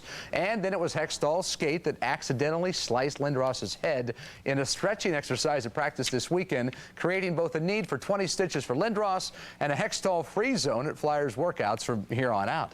With friends like that, who needs enemies? Ooh, that is an ugly gash, courtesy of Mr. Hextall. Florida and Philly tonight, and now it's Lindros licking on Rhett Warner here, playing the physical game as usual. Late in the first, John Druce, cross ice to Scott Daniels, and Philadelphia leads 2-1. On now to the second period. Martin Straka looking after the loose puck. They've got a 2-on-1.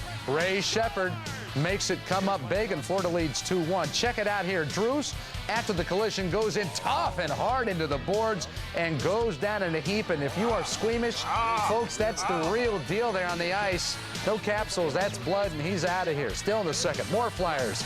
Eric Desjardins with the goal past the Beezer, and then it's fight night. I'm telling you, they dropped gloves, they dropped pads, and then it was off to the sin bin. Excuse me. No room here. No room. It got crowded inside there. Later in the third, the Flyers put it away. Lindros beating Van Beesbrook and beating him badly. Takes the tumble, which is what Florida did tonight game-wise. 5-4. The Flyers get the win. Florida started the night with just 3 power play goals away from home, where they had 3 this evening. Not enough, though. Flyers get the win by 1. It's been 6 days since the Detroit Red Wings played their last game. So was the hiatus a needed rest, or maybe too much of a good thing? The Wings return to the ice Tuesday, tied atop the Central Division with Edmonton paying a visit. So are the Wings rusty or well-rested? They've drilled the Oilers 5 straight coming in, and speaking of coming in, that's Andrei Kovalenko home alone on Chris Osgood, but Ozzy's equal to the task there. No score after the first. Second period, Red Wings threaten. Cujo, Curtis Joseph has to leave his feet to deny Sergei Fedorov scoreless into the third period. More D there. Joseph makes the first save, and then here comes Boris Mironov with the second save. Thank you very much, says Cujo, not to be outdone. Ozzy turns away Todd Marchant point blank and then gobbles up the puck. We go into overtime. Winding down now, Wings with a chance to win it, but again, there's Cujo with 1 save, and he's after it. Oh, and look at that. How did that not go in? Chris Osgood and Cujo both get shutouts. The Oilers play their first ever scoreless tie. Both goalies pick up shutout number 4. Cujo stopped 52. It's Osgood's second straight shutout of the Oilers. Oh, it's no fun to be a hockey coach in Toronto these days. Mike Murphy off to a rough start here. Devils up 1-0 in the first period. Dmitry Yushkevich, though, with a shorthanded blast. And that tied the game up at 1 for Toronto. On to the second period now. Dennis Peterson off the boards. Watch him go, driving in hard, and that puck rolling, crosses the line. 2-1. Devils get the lead. Still in the second period now. Check out the goal. Bill Guerin knocks it off Felix Potvin's left skate. That made it 3-1 New Jersey, and the Cat was done for the night. He goes out. Marcel Cousineau comes in. It doesn't matter. Dennis Peterson looking for Valery Zelepukin, who tips it in. The Devils were up 4-2. They got one more late to win this one 5-2. Toronto has now lost 7 of their last 10. The Devils get their first win in 7 trips to Toronto. A wild one in Calgary. Look at this, all the goals. 10 different players score. 6 of the 10 come on the power play. Each team goes 3 for 4 on the PP. Calgary remains unbeaten at home all time against Ottawa. By the way, Ottawa's Daniel Alfredson, last year's Rookie of the Year, scored a goal and picked up a couple of assists. And the Flames decimated their 2 of their best defensemen, James Patrick and Zarli Zalapsky, both facing knee surgery this week, and they're just a lot of rookies in the back line there. Pierre Paget had to put 4 rookie defensemen in the game tonight, 10 rookies overall, and you can't win with youth like that. It's tough. Frustrating for a coach. Stick around. Fox Sports News rolls on.